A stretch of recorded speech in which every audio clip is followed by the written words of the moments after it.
Good morning, everyone. We're just going to check and make sure that we can be heard in the Zoom webinar. Matthew or Jake, can you hear us? I can hear you well, Sam. Thank you very much. Thank you. Chair Crandall, we will be able to begin on time.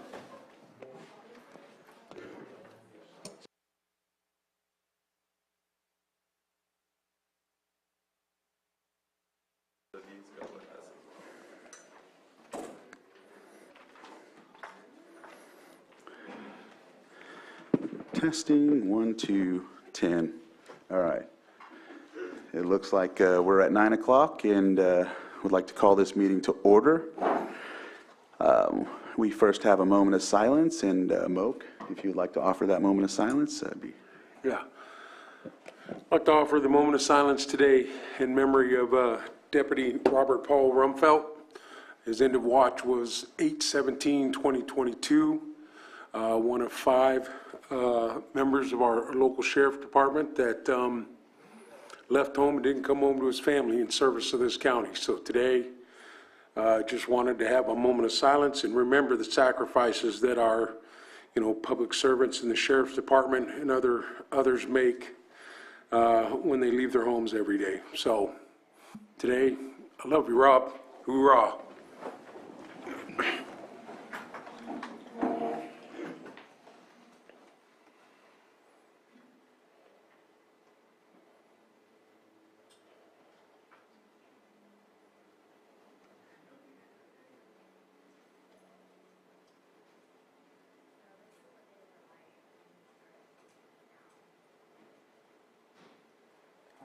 Supervisor Sabatier, could you lead us in the pledge? Ready? Begin. I pledge allegiance to the flag of the United States of America and to the republic for which it stands, one nation, under God, indivisible, with liberty and justice for all. All right, thank you for that. Item 4 on the agenda is consideration of extra items not appearing on the posted agenda. Do we have any of those today? Not seeing any. With that, we'll move on to the consent agenda, which is item 5. Consent agenda items are commonly non-controversial items. However, they can be pulled for further discussion by the board or anyone from the public. So with that, I see we have one. I think it's for sure 5.19. Is there any others that need to be pulled?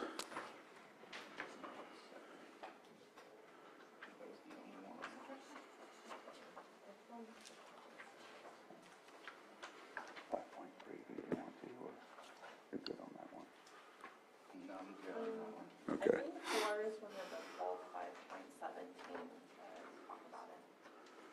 5.17.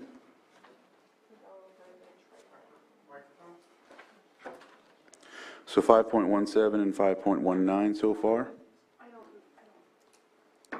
I don't know anything about the public service request to pull. Okay. We'll just do 5.19 for now. Any others? If there's no others, I'll open it up to the public.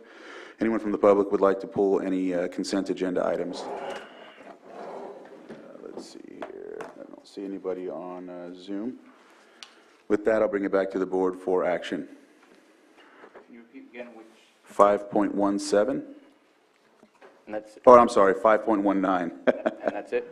That's all I have, yeah. Then, Mr. Chair, I move to approve 5.1 through 5.18 and 5.20 through 5.22. And just to add, I'm a little jealous about Corey Usted for 5.22. That sounds amazing. All right. So I have a motion. Second. I have a motion and a second. All in favor? Aye. Aye. Opposed? And motion carries. Thank you. Let's see where we're at, 9:03. Okay, well, let's cover, no, I don't think 5.17 can be covered in that amount, or 5.19. Should be fast. You think so? Okay. So let's look at 5.19, approve the Sunridge System Software Support Services Agreement for the FY 2022-23 in the amount of $50,119 for the support of its law enforcement software suite, and authorize the chairman to sign. And if the sheriff is on.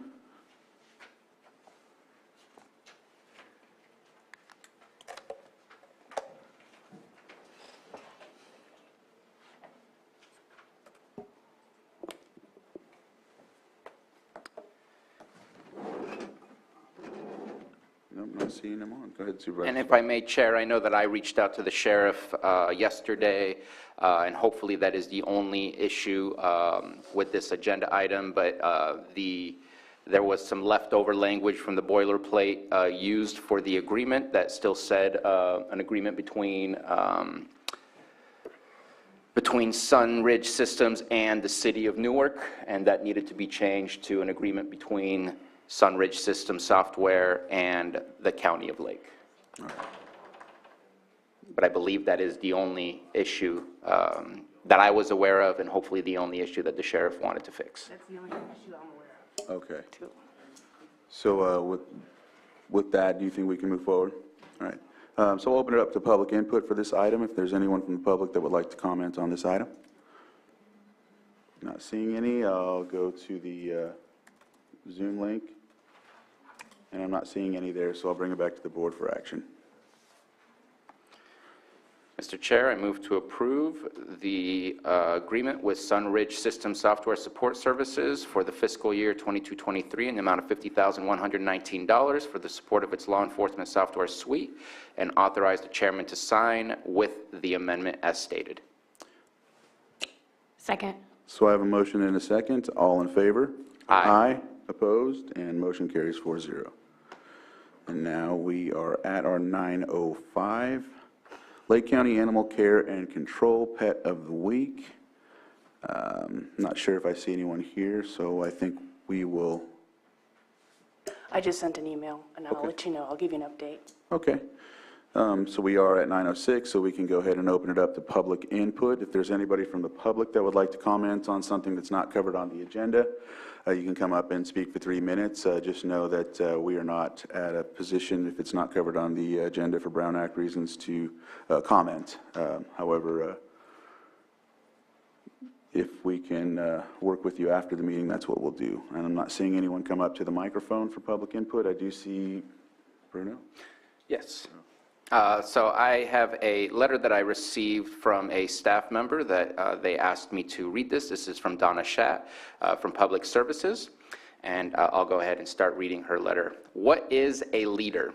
A leader is someone or multiple people in charge of leading a team, using the correct skills necessary to promote growth and the ability to accomplish goals that are set in place. Giving the freedom to improve independently without taking away your self-worth when things don't go according to plan. A leader builds their team up by not only congratulating them when small goals are met, but by letting them know that they have a support system to succeed even when mistakes are made. This is healthy growth. Making sure you know that your voice and opinions matter and that the door is always open to discuss any issues that may be troubling you or weighing on your mind. A leader is a boss who doesn't stand tall and look down with judgment, but puts themselves on the same playing field and is just as ready to tackle any task at hand as equals in the same football game. These two leaders have shown so much devotion and dedication to our department that I find it necessary to give them the recognition they deserve, even though I'm pretty sure that they don't like to be in the spotlight. They don't do it to be center stage, but because they possess high integrity and passion to make the community a better place. I have seen them spend countless hours making sure that everything is always done in a timely manner with professionalism and positivity, and even some laughs along the way, because a happy team produces a lot more productivity. Here is a huge thank you to Director Lars Ewing and Deputy Director Katie Galvani with the Lake County Public Services Department. You both make it easy to get up in the morning and want to come to work, and I like that you greet each person individually every day with a good morning. It really makes a difference in the way that we start our day. You are both upstanding leaders, and I couldn't ask for better bosses as well as teammates to have at our office. Sheila Carr, Celia Hoberg, Sarah Miller, Park Superintendent Brian Powers, Facilities Maintenance Superintendent Robert Allen, Jeff Ryan, Aiden Pearson, our museum's curator Clark Maccabee, Chris Bird, our landfill supervisor, and all of our guys and gals in the building and grounds, parks, museums, and solid waste divisions. Thank you for all you do for not only the county, but for our community as well. Your hard work does not go unnoticed. And I appreciate that that letter was sent so that we can read that. I think that's recognition that is absolutely due. I know that we all appreciate the work from all of our departments, and it's nice to get some of those details from the frontline workers to let us know how departments are really doing. So I appreciate it. All right. And I hope that Mr. Ewing and Director Ewing and Ms. Galvani were here to hear this too. If not, make sure to hit play. All right. So with no other public input, we are at 9:09, so I think we can cover 7.6 briefly. Consideration of the following advisory board appointments: Lower Lake Waterworks Districts, Emergency Medical Care Committee. Let's see here, we have the applicants listed in the executive summary for 2 vacancies for the Lower Lake Waterworks District 2, Wesley Eugene Baker, Monique Colleen Fabella, Karen Bader, Julie Walker, Barbara Walborg, and Jean Yannick. And so I think, Moak, this is your district? Yeah, I think there are 2 spots Oh, wait, open. is it your, I don't know, it says District 2, but I don't know. No, it should be District 1. Okay. Yeah. So, Monique Colleen Fables and my motion, that's what my motion will be. And also Wesley Baker. Those are the 2 that I will be motioning for. So I'll open it up to the public briefly for both items, or for Lower Lake Waterworks District 1. And I'm not seeing anyone, so I'll bring it back to the board for action. Mr. Chair, I would like to move to add Monique Filabella and Wesley Baker to the Lower Lake Waterworks District, Lower Lake Water District. Second. So I have a motion and a second. All in favor? Aye. Opposed? Motion carries. Emergency Medical Care Committee, there's 1 vacancy for the community college districts, 1 vacancy for California Highway Patrol, 3 for fire departments, and 1 vacancy EMT representative. And I think this is just 1 position. Applicant Robert Zielinski. Which I think would fit under the fire districts. Yeah. Right. And so, I'm not sure exactly, he lives in Hidden Valley, so. Look, I'll give this one back to you. Open it up to the public briefly. And I'm not seeing anyone with hands up in any forum, so I'll give it back to the board. Okay, Mr. Chair, I will move to appoint Robert Zielinski to the Emergency Medical Care Committee. Second. Motion and a second. All in favor? Aye. Opposed? And motion carries. All right. And Mr. Chair? Yes. Just for a point of order on the agenda, if possible, to take up item number 7.3 after our 1 p.m. We have a 1 p.m. timed item. Once Okay. that item is over, if we can go ahead and take the 7.3. Sounds good. Thank you. All right. With that, we will go to our timed items. 6.3, consideration of Lake County Health Services monthly update. And Director Portney, if you can come up, and we'll give the floor to you. And staff, if you want to bring up staff as well.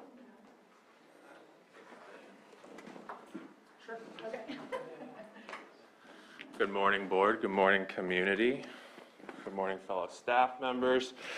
Before You can sit up here. Oh, great. Yeah. Perfect. Thanks. You wanna let's go sit up in the booth. High-rise seats. What do you say? You wanna sit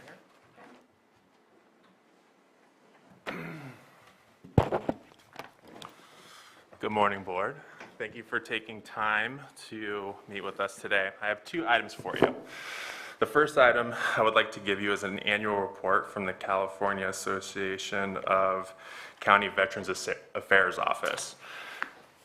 Unspoken heroes in our community, I feel. The Veterans Service Office, Director Saul and his team were actually published in a recent annual report for 2021, discussing their efforts in allowing access to over 120 veterans who would have not gotten services before have now gotten services. 72% of those have gotten full services that they were originally not expected to get. And so on page 24 in this annual report, there's a read about it, and I just wanted to provide that to you. The main reason we're here today for our public health update is to talk about syringe service programs and harm reduction. This month is a special month, and I will pass the microphone to Kim, who is our health programs coordinator for SafeRx and MCAH, to further clarify and start the presentation. So thank you, and I have documentation so we can follow along that I'll pass out while she does that. Good morning, Board. My name is Kim Tangerman. I am Health Programs Coordinator for Lake County Public Health. I oversee maternal, child, and adolescent health, as well as the coordinator for the SafeRx program. I'd like to bring up Layla Romero to help with the presentation. She is a health programs support specialist for Lake County Public Health.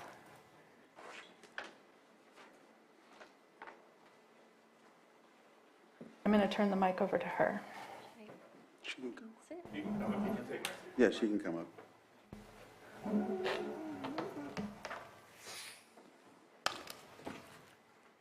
Okay, I think there should be a slideshow that comes up.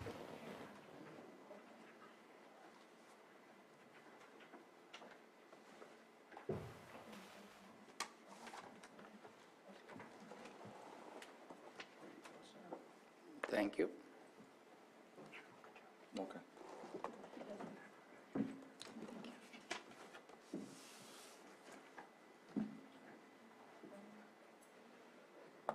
Thank you.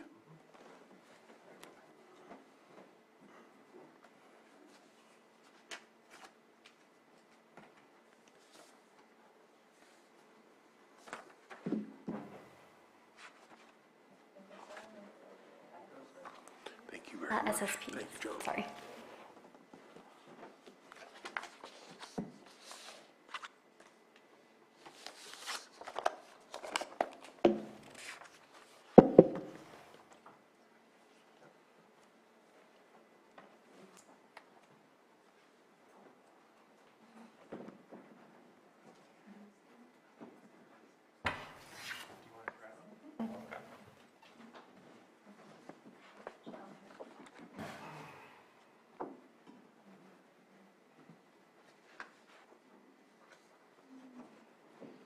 Oh, that's the report. There should also be a slideshow.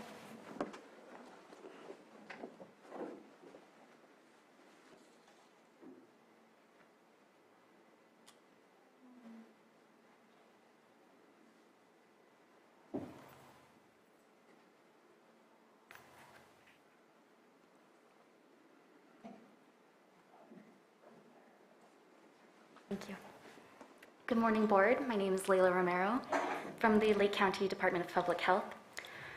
International Overdose Awareness Day is coming up, and the second annual Lake County event is being held in Keeling Park this Saturday in Nice. And so I'm here to present some information on Lake County statistics and the importance of harm reduction. In the state of California, Lake County is ranked #1 in all drug-related overdose death rate for 2021. Preliminary numbers show that there were at least 66 overdose deaths this year, which is the size of an entire graduating class in some of our local schools. And so discussing and educating on this topic is more important for our community than ever before. I just wanted to begin with some foundational knowledge of substance use. Substance use exists on a spectrum that includes experimenting and recreational use, as well as regular, heavy, and chaotic use. And on the continuum, substance use disorder is a range.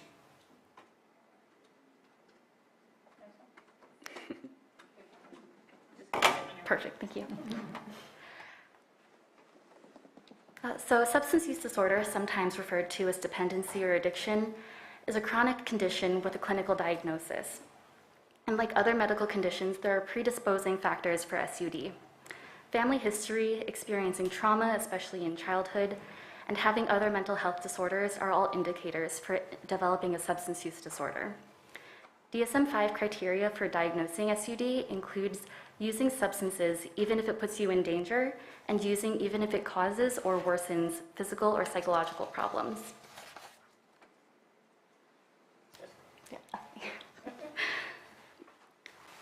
Harm reduction is a set of strategies aimed at reducing risk and negative consequences.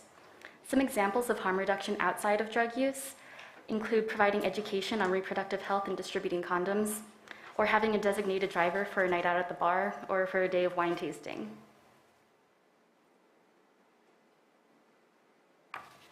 Some of the foundational principles per the National Harm Reduction Coalition include that harm reduction accepts, for better or for worse, drug use is part of our world and aims to minimize harmful effects instead of ignoring or condemning it, which is true. Psychoactive substances have existed for thousands of years, and it's not going anywhere. It also calls for the non-judgmental, non-coercive provision of services and resources to people who use drugs. This is what we call meeting people where they are.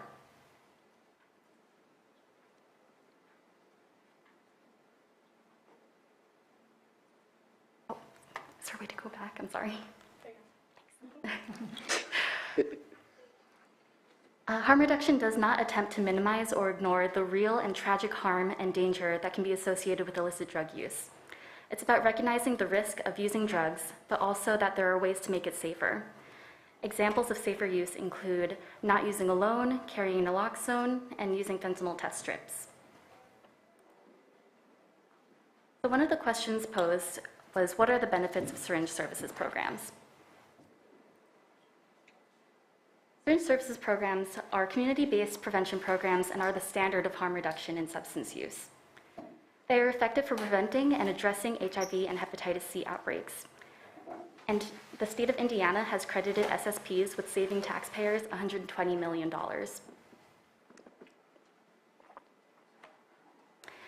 According to the CDC, nearly 30 years of research has shown that comprehensive SSPs are safe, effective, cost-saving, do not increase illegal drug use or crime, and play an important role in reducing the transmission of viral hepatitis, HIV, and other infections.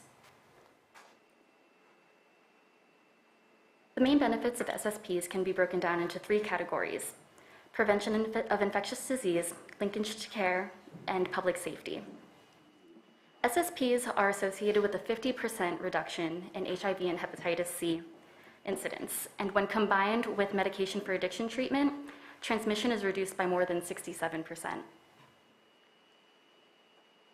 Linkages to health services are also provided by SSPs to services such as HIV and hepatitis C testing and treatment, and medication for addiction treatment. SSPs also save lives by educating on risk reduction and providing safer use supplies and naloxone trainings. First responders and the public are also protected by providing safe needle disposal, reducing presence of needles in the community.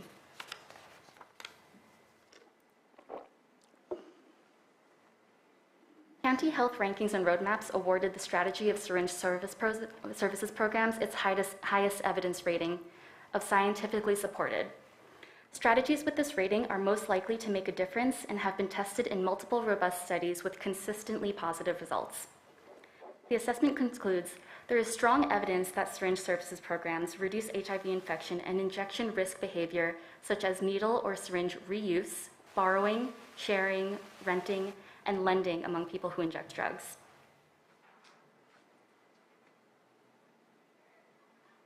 So with these benefits of syringe services programs, what is Lake County's specific need for them?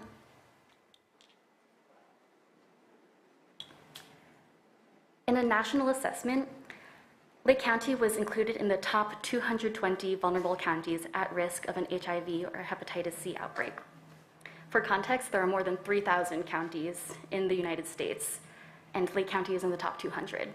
So that's basically ranking 6th out of 100.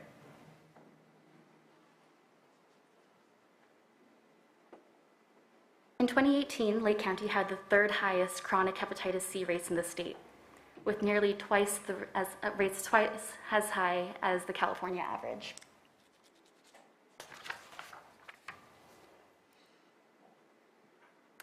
And here, as indicated by the yellow triangles, Lake County was listed in the top 10% vulnerability for rapid increase in both fatal opioid overdoses and HIV or hepatitis C infections in 2017. Which brings us back to today, where Lake County is ranked first in overdose death rate in all 58 counties in California.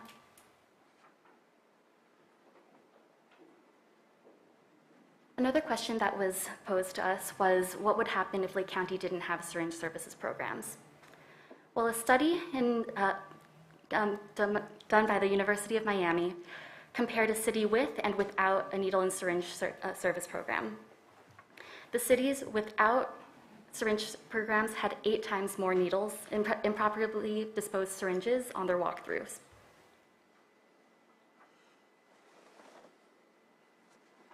And in the rural community of Kanawha County, West Virginia, the syringe service program was suspended indefinitely in March 2018.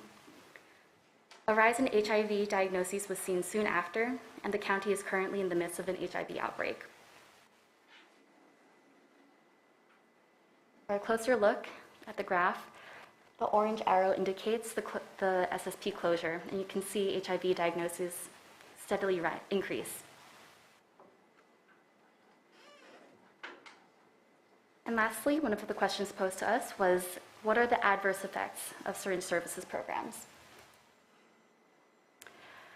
The only publication that I could find is from 1995 and is obsolete. It listed possible negative outcomes of increasing number of improperly discarded used needles, promotion of more drug use, and attracting more injection drug use, all of which have been disproved with nearly 30 years of research, as mentioned earlier. I wasn't able to find any peer-reviewed studies observing adverse effects of SSPs. Thank you for your time.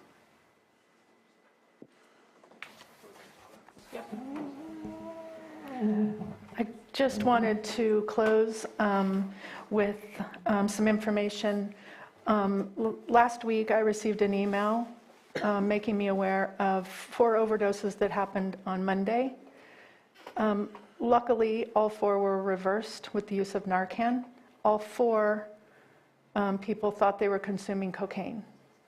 So when I hear news like that, I raise 6 sons in this county, I find it hard to breathe. The drug supply in the county, much of which is now tainted. It doesn't matter what the drug is, they're tainting the drug. They're poisoning our community members. They think they're doing one thing and they're not, they're being poisoned with others. The data that Layla shared today cannot be denied, it cannot be dismissed, and we can't unhear what we heard. It's our fact. It's not what we want for this county. We need to come together and we need to do bold education. We need to educate our youth on the stigma, reduce the stigma. We need to educate them on prevention. We need to have the access to harm reduction everywhere.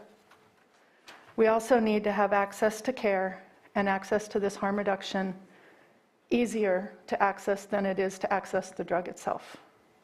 Thank you.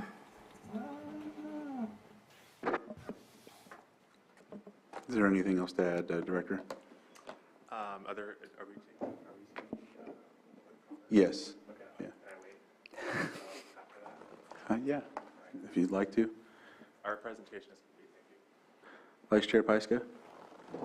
I appreciate this conversation so much.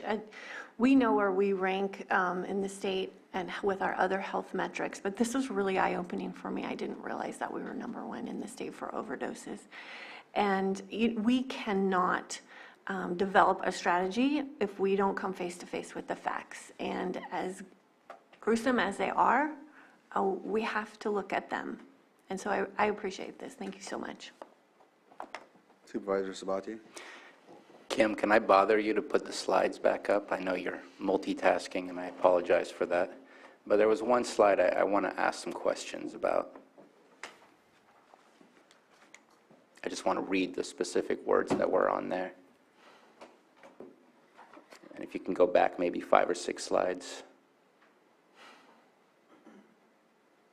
Keep going. Keep going.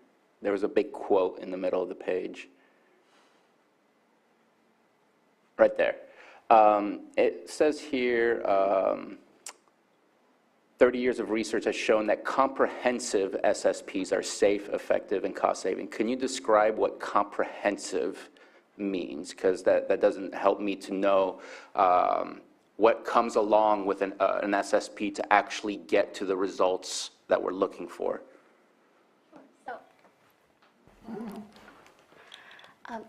If you go to the county health rankings and roadmaps summary of syringe services programs, it describes that what makes a SSP most successful is community buy-in, community and law enforcement buy-in.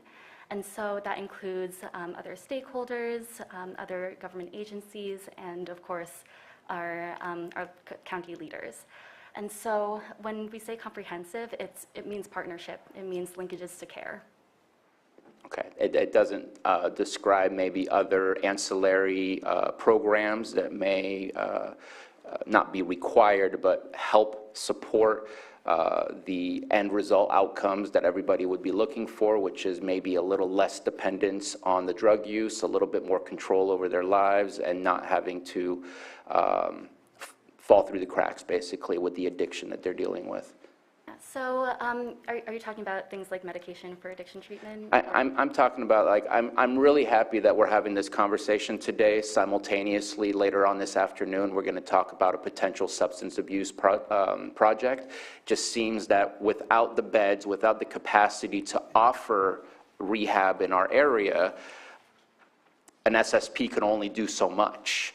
And so I'm just kind of curious if the studies that say comprehensive SSP, does it require those other surrounding programs to help support positive outcomes when you don't have access or you lack access? Does it not support those outcomes? So it's basically take any help you can get. So if there's, yes, exactly. So it's providing whatever service is available, and if we can make more services available, that's even better.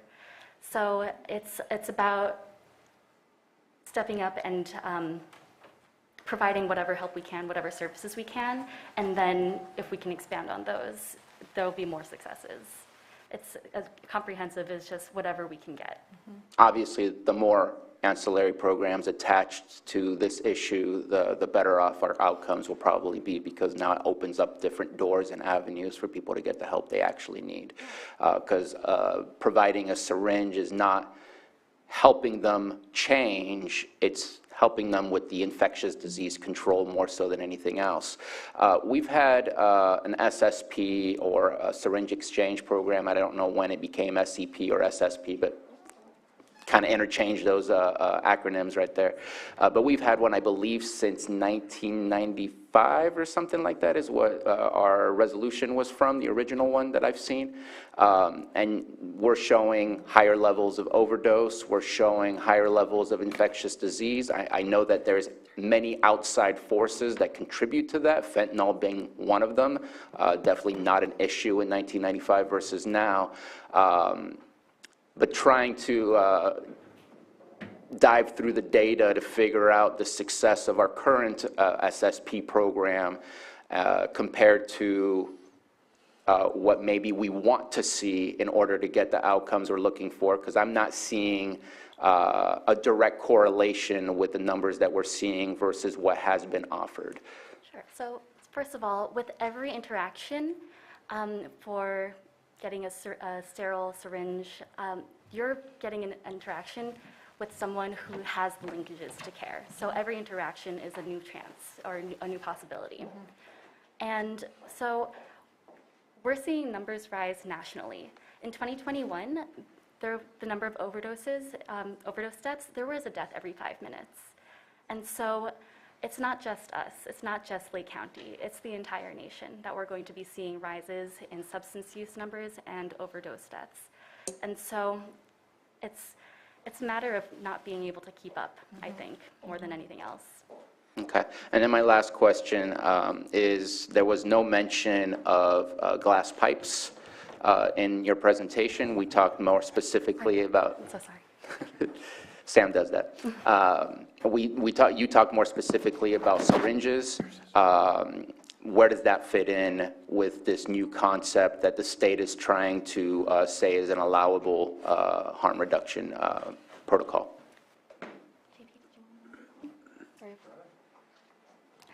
So, can I talk about the resolution? Okay.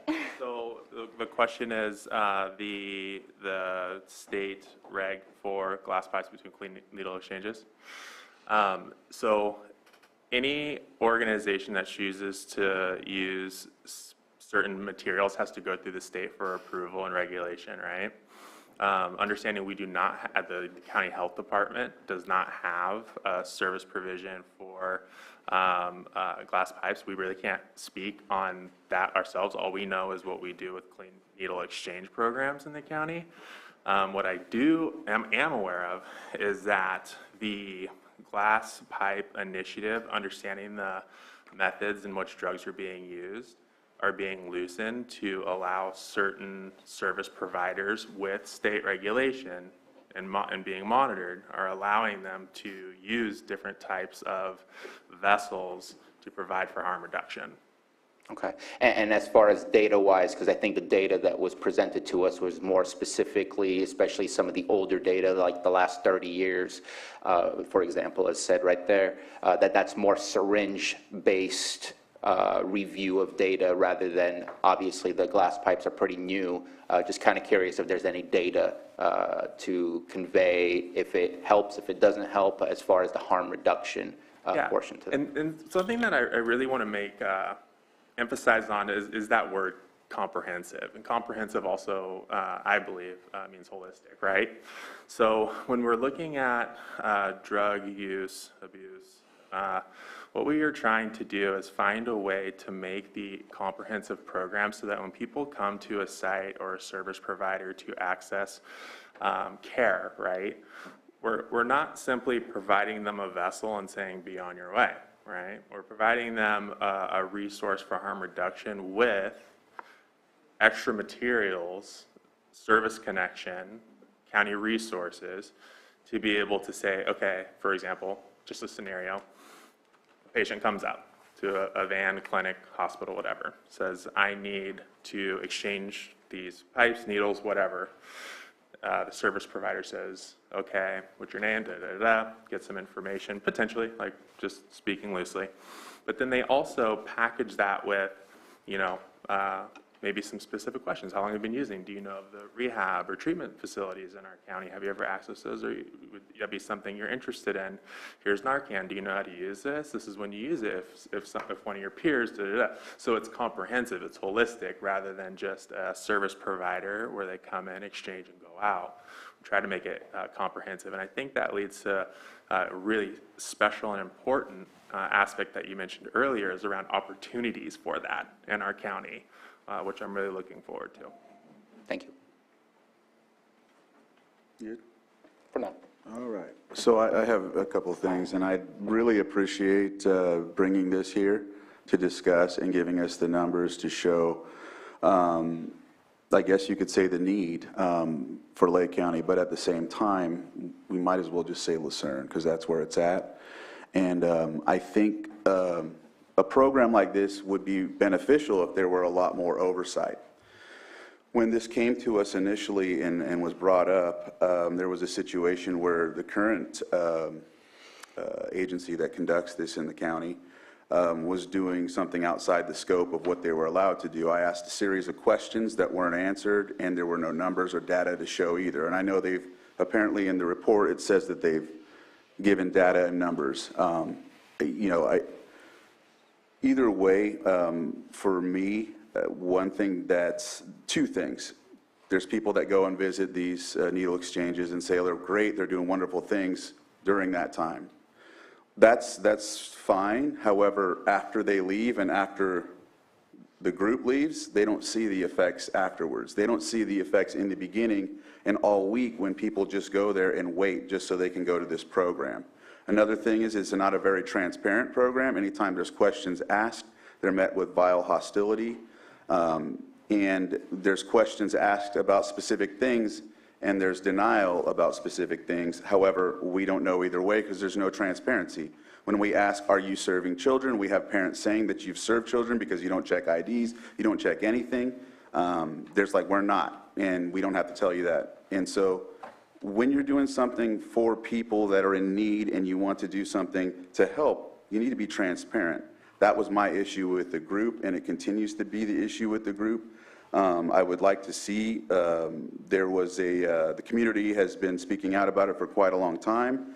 One of the things that frustrated me was, of course, the passing out of glass pipes or glassware without consent, without anything. And when that took place, when asked, it was just stated, I'm going to do it. I needed to do it. And I'm like, yes, that I understand you need to do it or you feel the need to do it. However, you didn't tell us. You didn't give us any. But this group doesn't feel they have to.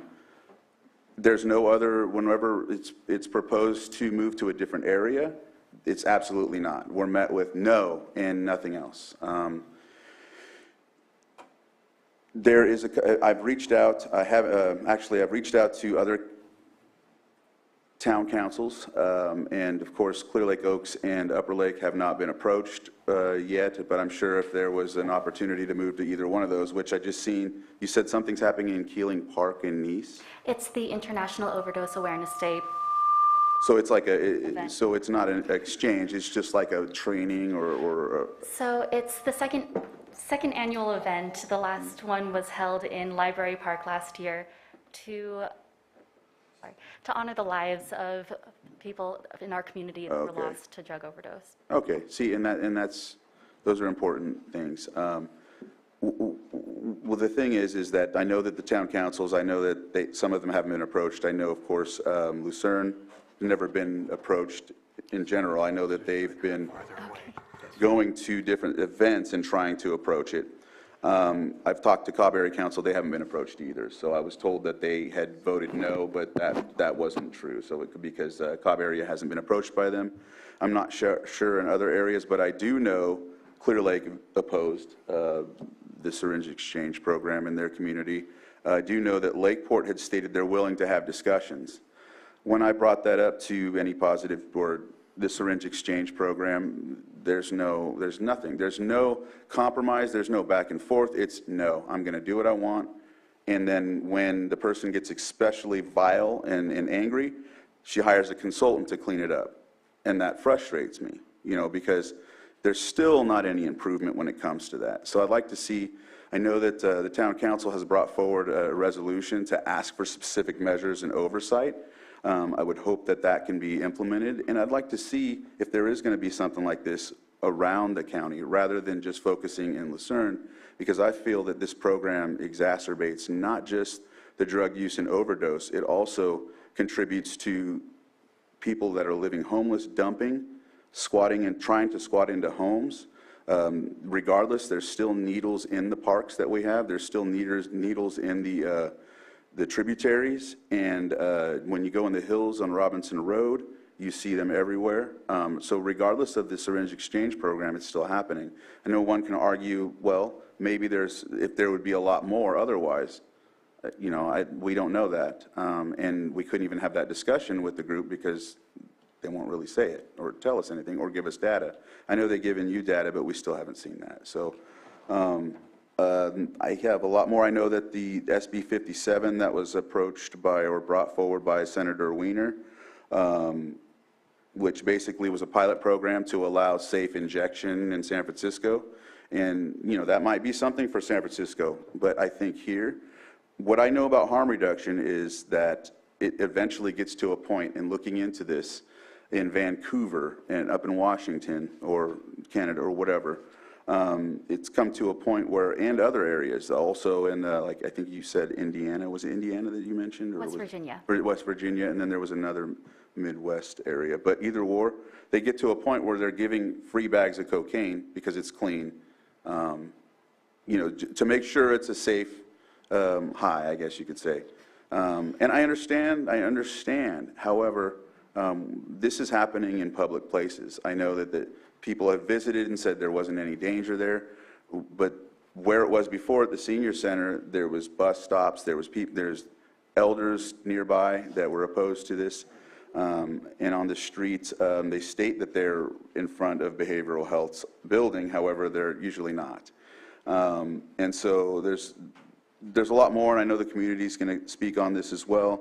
I think I've covered a lot, but those have been my frustrations, and Yeah, so if there was another agency that was doing it in a way where they were open and communicating the way at least you are, I would be okay. I would, like say, okay, well, where are you at? What are the numbers? You're moving and kind of rotating different areas so that it's not just in one place.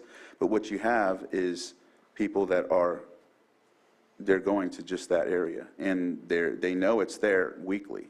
So, I'll stop and get off my soapbox on this, but. I don't think, thank you, Supervisor Crandall, and I don't take it as a soapbox. I personally take it as a passion for the community that you serve, which is greatly appreciated. I can't speak on any organization outside the organization that I run and we get to work for and with, but what I can say and talk about is the steps forward that we are taking that are proactive and trying to help support reducing morbidity and mortality in our county. And step one, with your support, and thank you for leaning into this, CAO and board, is the recruitment and hiring of a public health officer. We have been boots on the ground, moving, shaking, and contacting people with great success. That's going to be step one, right? Step two, which we are actively in the process of, is hiring an epidemiologist full-time that can monitor the qualitative and quantitative data of the health outcomes. Are we really number one in the state at this point in time, right? So assessing that. The other thing that I would recommend and suggest is we put together policy and procedure around service provision in the county with partners. I can't go into someone's backyard and tell them to show me their files, right? But what I think would be really important for the county is to put together, at least for when it comes to health, right? And service provision, is put together or amend any policy procedure we have around service provision for independent agencies coming into the county to provide maybe these types of services so that we can partner, right? I'm not trying to pigeonhole or tell anyone how to do their job differently, right? But what it does is it takes that holistic approach, that comprehensive approach that we so desire. So that's something to look into. But those three steps alone, right, are going to get us moving in the right direction. And again, as a team, we appreciate your support in helping us get here. So thank you. Supervisors, about you? No, I think that Director Portney, what you just stated is important. We do need to clarify the data, really understand what is affecting those numbers, because I think it's easy to place blame on a specific group without the full understanding of what those numbers are and dissecting it. One of the ways, and I know I spoke to you about it, and I'm hopeful that that is something that we can do if we continue with the SSP, which I think we need to continue, but continue in a more controlled fashion with expectations and reporting and consequences for not following the ground rules that we've set. We need them to work with us, not work on their own.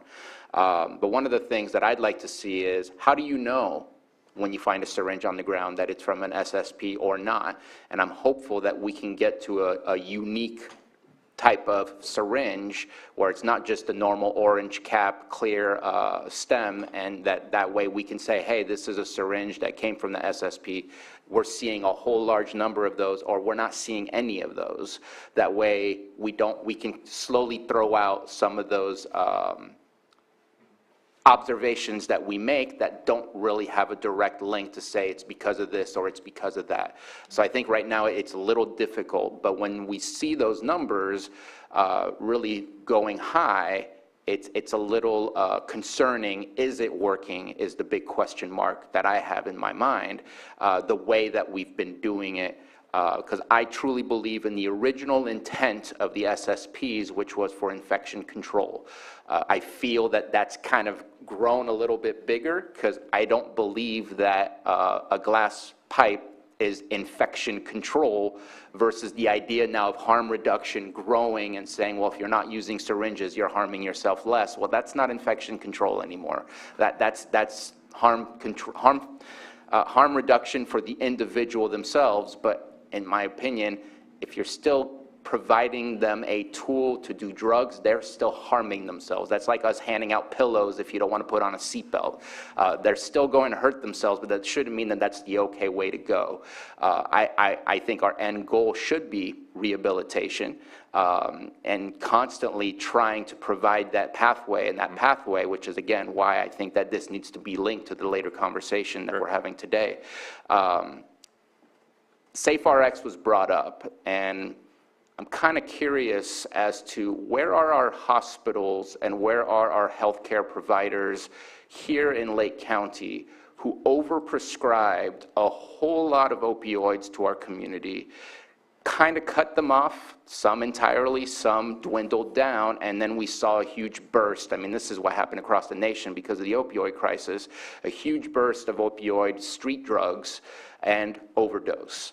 To me, this is not a Lake County problem. This is not the current SSP problem. I think we need to ask for resources from some of the people that helped create the monster that we're trying to put back together, and I'm not quite sure what their level of contribution is when it comes to past the SafeRx, where now their liability is taken care of, the pharmacy's liability is taken care of, but yet our street liability for our communities is still dealing with the aftermath of the opioid crisis.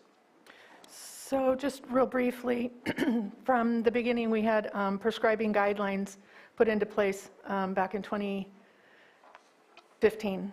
And the providers from both hospitals and all clinic systems adopted the prescribing guidelines, which was a titration of prescriptions. It worked effectively. It wasn't comfortable for a lot of patients, but it was effective, and we did reduce the prescription rate in Lake County. I can only speak to Lake County. What we saw from that is the bad guys taking advantage of the fact that there was a supply and demand issue and created an abundance of counterfeit opiates and saturated our streets. The prescriptions, we get reports all the time on the prescriptions that are written, the prescriptions that are filled, the frequency of that. We can, our partnership with Partnership Health Plan helps support that data. And the providers are doing due diligence in this county. It's the counterfeit that we're seeing. And they're good. The bad guys are good. I mean, they look better in some cases than the original pills. So it didn't change anything. It just gave an opportunity to a whole different sector to bring in stuff. And I'm just going to ask my question again for the idea of those that are still in addiction, because bad guys are always going to exist and take advantage of whatever opportunity is there. Mm-hmm. We kind of dropped some people off knowing that there was a high suicide rate for opioid, that when you cut them off, knowing that there was a high addiction rate. And to me, my question is, in this whole idea of SSP and dealing with the aftermath, where is our healthcare providers? Are they contributing to the solution for what we're doing, rather than solely having a conversation about any positive change or any other SSP? What is their participation in the aftermath of this? Because I'm not aware of it, but from my perspective and the public's perspective, it almost feels like they said, okay, we're good. We cleaned up our high level of prescription that we were doing before. What's their contribution to the past SafeRx, past and into the SSP world? Absolutely. So the doctors, their playing field is the exam room. Their playing field is, it's a one-on-one with a person who has suffered from pain or whatever got them those prescriptions to begin with. The titration was always a plan. It wasn't a cutoff thing. There was a plan of titration that wasn't very comfortable for some patients. However, a provider, once supported on doing the right thing, they were sold a bill of goods with the opiate crisis, right? So now they're being told, oh no, here, this is a better way to do it. And they're thankful that they have the support now that says, good, so we can bring them back to a reasonable amount. We can prescribe them with physical therapy, TENS units, all these other things that will help. Many, many people have benefited greatly from that. They've been able to go back to work after 10 years. They have a clarity in their life. They can carry their granddaughter without worrying to drop her. Some still resist that or still have the addiction issues and are still seeking pills or a high in another way. Layla spoke about the trauma in the county. This county has had its fair share of trauma, everything from fires to a pandemic to isolation to food insecurities. All of that contributes negatively to anybody who is already in a situation. So those folks, they need the connections to resources like the Syringe service program where they're connecting with somebody. If that's the only comfortable place that they find that they can go to have communication, then harm reduction is harm reduction. I'm wearing my seatbelt, I'm wearing my helmet when I ride my bike. You know, so if that's the case, but to get back to the provider thing real quick, we need to support our providers. I don't think they wash their hands of it at all. They're in the rooms with these people crying or in pain still or whatever, and they're prescribing the best that they can to get these people well. So I look to them as kind of the heroes who took the hit for something that was created not by them necessarily. I mean, they wrote the prescriptions, but they were sold a bill of goods that this was the best thing that they could do for all those years. So I commend the providers for taking the time.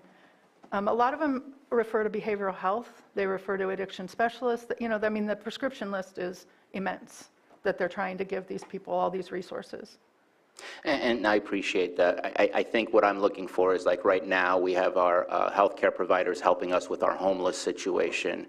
And that's what I'm looking for from our healthcare providers is those who aren't seeing a doctor, those who have really fallen off the map and are literally in the streets to find what they need in order to self-medicate or just deal with their addiction. That's where I'm asking, where is our health care? Because I think that we could be better partners in serving those people that have fallen through the cracks, because they will end up at the hospital and they will be in horrible shape when they get there. And I know that's why the hospitals are working with us for the homeless situation, because of the fact that they feel that it creates a better measure of their healthcare outcomes in the county if they provide that help with homelessness. And I'm looking for that partnership, if it doesn't exist, for those that have fallen through the cracks, because we know that not everybody has a primary doctor here, and then we know that there's some people that just have fallen off the cracks because maybe they're saying no, but they're addicted and they have that mental health issue that they can't just go to a doctor and deal with, because that's not going to work out for them. So I appreciate the work that's being done at the doctor's office, but I'm trying to say outside of the doctor's office is where I'm looking for healthcare to be a partner and continue helping with that. And that's a great point, Supervisor. And at the C-suite level, now that you're a brand new member of the Hope Rising Board, you'll get a glimpse of that with Dr. Knight and Colleen. They're true pioneers and partners as we continue to push forward to address health disparities holistically in the county. And I think it'd be really beneficial to the team with the Hope Rising transition, with Justin stepping into the director role, to bring these questions up, because we have now identified a strategic plan for Hope Rising to be the conduit to address those very things, right? So that's a great topic that we can collectively address there. And thank you very much. Looking forward to those conversations. Just for logistics, today it's more of an overview of the SSP program as a whole. There will be a further conversation about our county current SSP, if that's what they are called. I'm not sure what the acronym is for them, but that will be coming in the near future, correct? Correct. Okay. Once we get the public health officer, which we're actively recruiting and having great success, the epidemiologist, and further conversations with our current service provider partners, I can say with confidence we are on the right track. We are moving in the right direction. It's not going to be a sprint. This is totally going to be a crawl. But we're crawling, and we're gonna get there. But we just want to we wanted to provide information, understanding the 27th is Harm Reduction Month. We wanted to keep our promise to the board in addressing the questions that were asked prior to my arrival here. And we want to continue to keep a pulse on this and move forward for you in the county. And so just last thing before I open it up to the public, just Supervisor Sabatier mentioned overdoses, and one of the things that I am glad that happened is the waiver for partnership. Before, some of our folks that are in the community did not have the opportunity to, or they worked with AODS, however, sometimes that didn't work out. So now that we have that in place for that waiver so that partnership can apply that towards recovery in the county is very beneficial. Speaking of recovery in the county, there is an SLE right, I would say about not even a 16th of a mile down the road from where they serve this. So if someone recidivizes, there's right there. There's a store that the community frequents, even children. There's a school within 1,000 feet away. And so I think this is a different conversation, but I think there needs to be more in consideration when it comes to where we provide these types of opportunities or programs. So Totally agree. I'll stop from there and allow the public to, I think I've seen Todd or Supervisor Simon. Yeah, you guys have been talking a long time, figuring things out here. I appreciate the reports, but I think just some of the takeaways I have, when I came on the board, the SafeRx 2017, when I was first elected, SafeRx had been going on for a couple of years, and some of those immediate questions that I asked was, if you're going to cut people off the opioids from the SafeRx program, what's that option? What is that transition? Because you just couldn't take away those opioids and expect that not to happen. And we're kind of seeing the results of that. And I know SafeRx folks sat right here in front of me and like, oh, we're not just going to cut them off. But that's what happened. That is what happened. And folks had to find that other opportunity. So as you say, the black market grew and folks started pushing that through. I don't have the answers for it, but that's what I've experienced just sitting here on the board. Also, as we were going down, I think one of the things that we really need to do is get that internal data collected. I've seen these reports from Mr. Woods since I came on there, and always talking about we got to tell our story. I love the data conversation as we move forward, the data, the outcomes, and what we're giving them, for opportunities.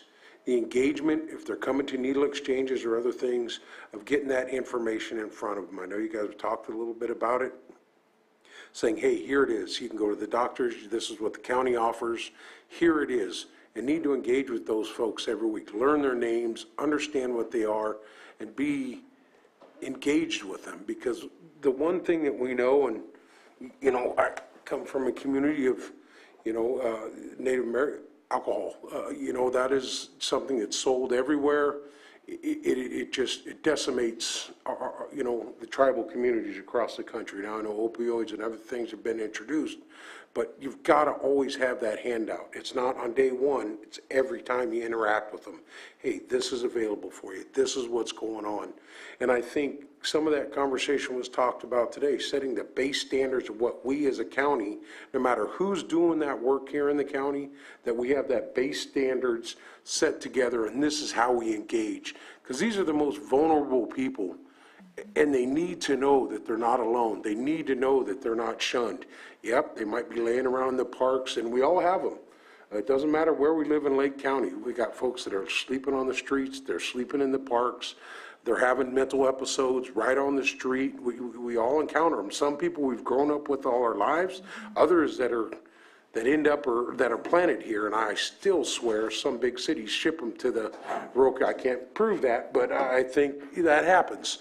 So I'll probably get in trouble for that statement. But I really, you know what I mean? So we got to have those base standards and really engage in that area. I appreciate the conversation is going to happen for the youth center, because I know that for years on the tribal side we were having those conversations, and we finally got a youth treatment center built over in, we're by DQ over in Colusa, over another county or two over for some tribal youth for the state. So baseline, if you're going to be doing that work in the county, this is what you're going to do. Open, transparent, and how the county wants you to act and move forward to take care of our constituents.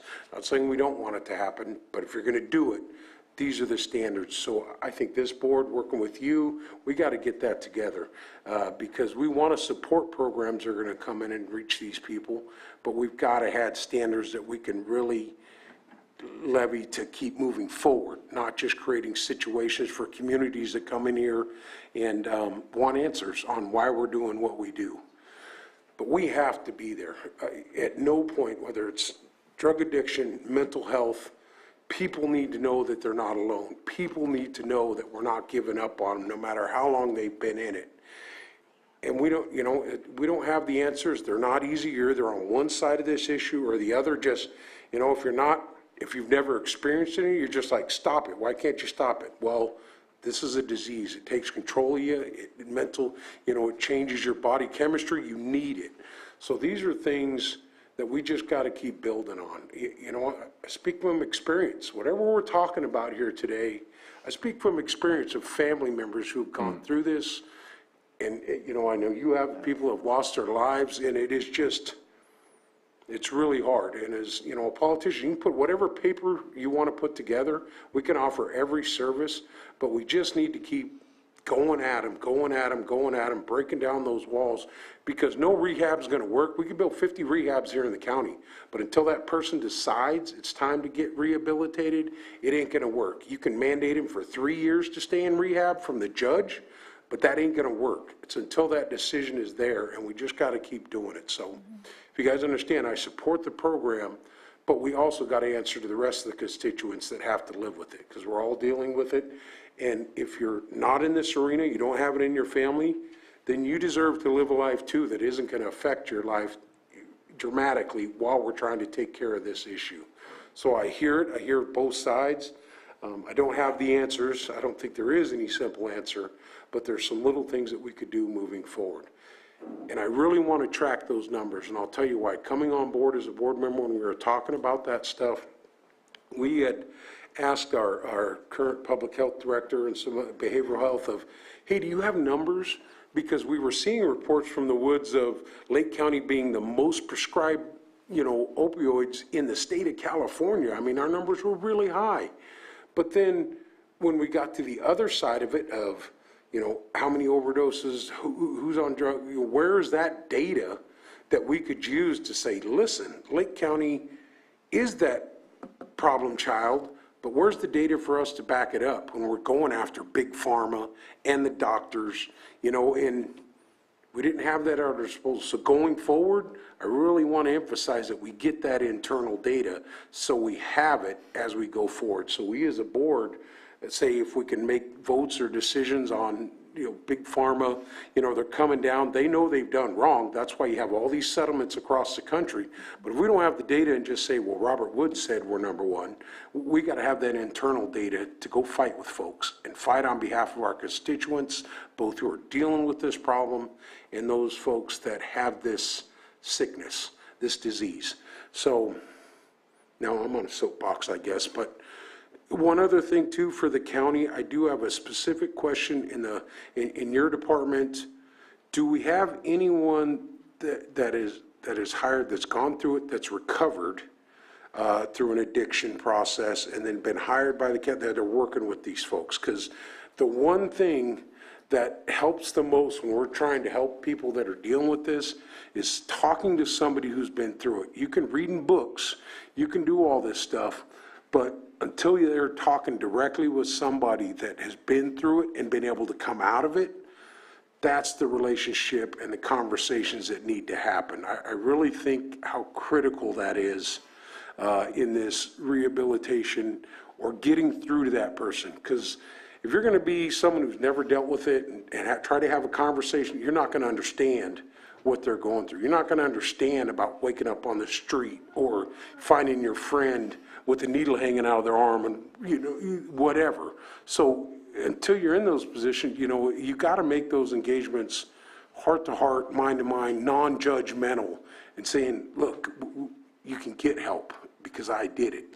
So anyway, and now I'm preaching, so anyway, I don't mean to be, but I come from a place of experience that have seen horrible things, that people deal with. But I've also seen success stories, whether it's mental health, drugs, or other things, where they finally said, we broke them down, hey, take me to that rehab. Hey, I need the help here. Hey, I need that medication because I know something's wrong. So anyway, That's my thoughts. Setting the parameters, as was asked by Supervisor Sabatier, some type of baseline of programs are going to be run here, collecting that data, telling our own story, and like Supervisor Sabatier said, there's another conversation later on today. Let's get them early in this education process of what needs to be done. And we're having these conversations here as a board and putting it on paper as, you know, politicians, but it also needs to be done in the households. If you have children, you have these things, you got to have those conversations. I grew up, a prime example for me, I grew up in a family that smoked. Man, you ride in the car, the cigarette ashtray was full, smokers. I mean, it was everywhere. The whole family, they did it. Every event you went to, they were smoking, like I said, and I don't smoke. You know, that's one thing I don't do. I don't bother cigarettes, never hasn't interested me on that stuff. So it's an education process too, because family members are good enough to say, hey man, don't pick up this nasty habit. You know, understand what you're doing, live with those decisions, and take on that internal responsibility. And I know that's not easy, but it's all of us together trying to fix it. And I see it.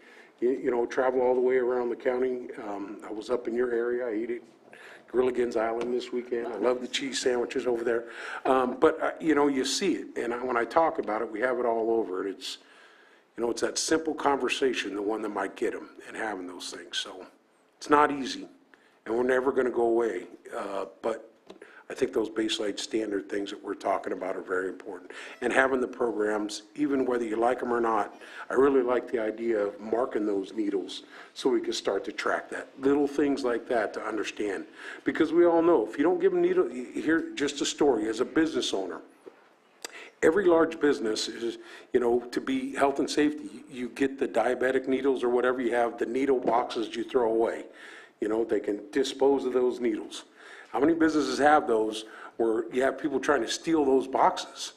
You know what I mean? And that's the honest truth. They try and take them off the wall because they know they're full of needles. Yeah, they're used, but it don't matter. Usually diabetic needles are in those things, but that's an actual reality.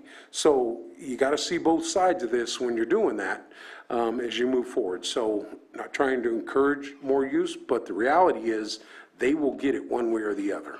And we just got to have the rules and regulations and hold people accountable who are doing the work in the county. That's what I have to say. Thank you, Supervisor Simon. And I would agree. I think rules and regulations are just important in general. I just do want to express that the Public Health Department, I believe at this time, has only 2 contracts when it comes to Safe RX, that's behavioral health, and Hope Rising. And those are the only contract MOUs that we have that express the relationship of roles, responsibilities, and outcomes and objectives. I just want to make that clear to the board, and I do and would love to see moving forward stakeholders who choose to provide services in the county, work with the health department, with our public health officer, with our epidemiologist, behavioral health, Hope Rising, our Safe RX team, to monitor those things. So I know we got work to do. Yep. I know you don't have the answers today, but I just thought I heard some good conversation today as we move forward, because we're in this together, and we can't do all that work. So, you know, maybe that's the conversation, coming up with more MOUs and understanding how we work together to really address this situation. I appreciate the conversations today. They're not easy, because, you know, we're not talking about, well, the word widgets is always used, but it's the most vulnerable folks that we're trying to just bring back into our society and in our community, and it's a challenge. And, you know, unless you've experienced that with a family member and lost that battle, it's hard to understand. Supervisor Sabatier? First, Supervisor Simon, thank you for your statements, powerful words. I want to question the timeline. There's a lot of when we get a PHO, when we get an epidemiologist, and I don't know what that timeline looks like, because it's a matter of when we actually find somebody that is appointed by the board, and I don't know what that timeline looks like, but yet we are actively still moving forward with the current SSP. We are still getting community members coming in and providing their feedback on how that's working in their communities. Is there any way to change that timeline to looking at an MOU before some of those things happen, rather than potentially waiting another 6 months, another 9 months? Because I don't have a crystal ball to tell me when we'll be able to fulfill all of those steps prior to having that conversation. I hope that we have a PHO by yesterday.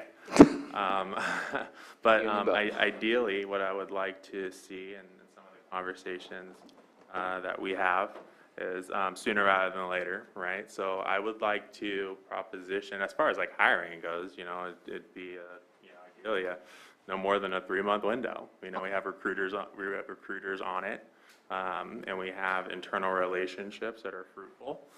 And so we're hoping to see that materialize. Now, the learning curve for the restructuring that we need to do as far as service provision and structuring what this looks like, could be 6 months, right? To get the baseline, goals, objectives, and strategic plans and MOUs signed. These partners that come into the county don't have to sign anything, right? We highly encourage it, right? But they don't necessarily have to.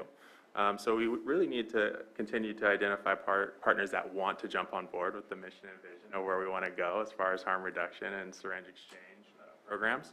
But to answer your question in short, I would love to see a significant amount of progress in 6 months, right, around at least how we're moving forward with service provision and monitoring some of the things that we're doing.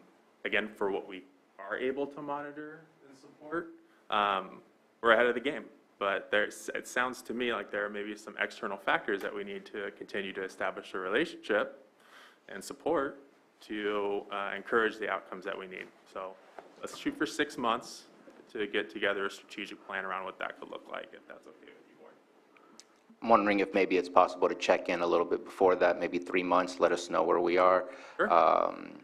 Just because I think that right now there's no oversight, there's no rules and regulations to necessarily abide to as far as with the county and what our expectations are. Yes, there is state code, but I would say if it's possible and if the board agrees to do a check-in in the next 3 months, just to let us know where the status is so that we can be aware. I will express our internal programs are solid, and we can give you all the reports and updates that we have on our internal SafeRx.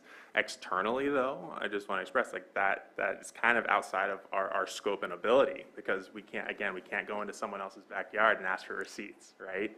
So we can investigate and see who is providing services and try to encourage them to provide information, X, Y, and Z, but we're not in a position to stronghold them. But I do agree that we should look at creating policy and procedure around what it looks like to partner with incoming agencies who want to provide that care. And we do actually have templates and MOUs that we actually have out right now that we're waiting on to get back. So yes, in 6 months, we would like to come back and share our successes in it, both internally and hopefully externally. You're talking about with the programs in place right now? Correct. Or, yeah, I'd like to see way sooner, but that's just me. I'm sorry, you said 3 months. Just to at least check in. I know that it would be nice to have all of the positions filled in order to be a part of the conversation, in order to get all those perspectives inputted into the documents that are coming to us. But I also recognize the difficulties. So if we can get a check-in in 3 months, just because I'd hate to push it out like that, because whether we agree with it or not, communities are impacted by it in some way, shape, or form, have been bringing it to us. And so the sooner we can try get it on, and if we can get that check-in to kind of see where it is, I think that would be good. Supervisor Simon? One last thing, like I said, all these programs have the best intentions, and I think one of the things with the SafeRx program as it's been implemented through the hospitals, the doctors prescribing these, is for the folks doing the right things. I'll just take example of, my father, he needed medication, especially the later years in his life.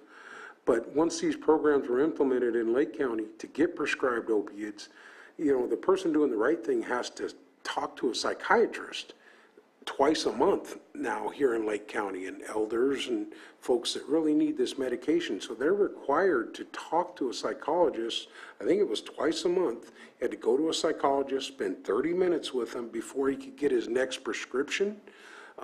So that, I think, is a good thing. I think if we're going to be doing these needle exchange programs, the SSPs, at least once a quarter, once a month, we need to have a psychologist there, a mental, saying, you know, talking to these individuals or something to that effect, because the people doing the right thing, when we talk about implementing different laws from government, the people doing the right thing will go through the steps and do the right way to get it because they need that medication because they're in pain. So I don't know if we do that with some of these programs, but I like that SafeRx implementation. I didn't like it because it was an extra 2 trips we had to make to Lakeport, but it was, you know, it was the right thing, because now you're not only just prescribing it, you're also trying to figure out, is this person in a mental position, you know, with their mental health issues, to deal with that. And so anyway, I know I know this is a lot to ask, but I just bring that out as that is something that was implemented, and the folks doing the right thing are going to that doctor and getting those evaluations, and the folks that aren't, you know, are not doing that. So anyway, just an example of the things have changed and to help with that. But those mental health evaluations are, to me, I'm like, well, I think we're putting too much energy into the folks that are doing the right thing that really need this, and not enough into the folks that aren't. So. And I couldn't agree with you more. I think the more resources that we have and the more support provided to people, it's a game changer. It can be the difference. I do know that at the current syringe exchange, they have licensed LCSWs. They have educated counselors there doing some work. So, but it doesn't mean that there shouldn't be more. It's just they do currently have that. They have a psychologist that goes there? Not a psychologist, an LCS. Because these are psychology, so you have to go get your mental health checkup to get that next prescription. And so that's, you know, they're going to ask those questions, like we were saying. So I appreciate, and I'm not down on a program. I'm not doing that. Just my questions are specifically the folks dealing with this. What can we do? And that was just one thing that I know was implemented since we started the SafeRx in here. That changed for the folks that were getting these opioid prescriptions that really needed them, that were keeping them alive. You know, they needed it to survive. And I would just like to stick to what we oversee as a department and engage with. I just don't want to get outside. I know, we just want to get there eventually. Okay, and you know, in the future, we look to put together programs that are comprehensive. Thanks for keeping me on. But Thanks for keeping me on we'll track. go ahead and, Passionate about it. I just don't want to go in anybody else's backyard and speak about their program. Todd, you had your hand up, and then I'm going to open it up to the public. If you'd like to come and speak on this from the public, please come up to the microphone. And once Todd's finished, I'll open it up for public input. Go ahead, Todd. Thank you. Wow, this has been an amazing conversation, and I've been trying to take notes and trying to speak, and I only have 3 minutes.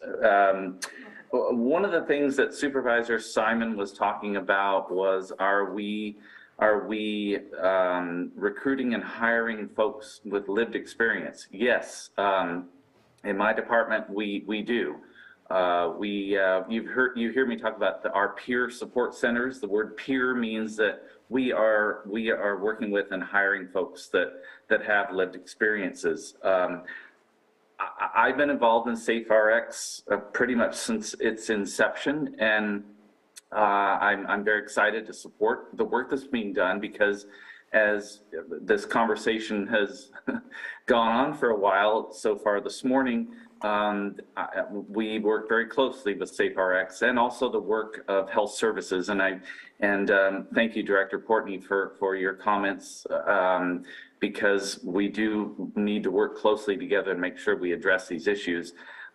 Later on in this meeting, we will be talking about the Mental Health Services Act annual update. There is a big prevention piece in there. I heard prevention. Because prevention is a huge part of this, that also ties into the harm reduction piece of this. when, and as Ms. Tangerman mentioned, you know, when the prescriptions, the prescriptions were sort of cut off, we at Behavioral Services saw quite an increase in the use of illicit drugs. And so these folks that need the help will find the drugs wherever they are, but that's part of our charge, that we help them and support them through the programs and services that we provide. And gosh, I would love to go on and on about this because there is still so much work to be done around this.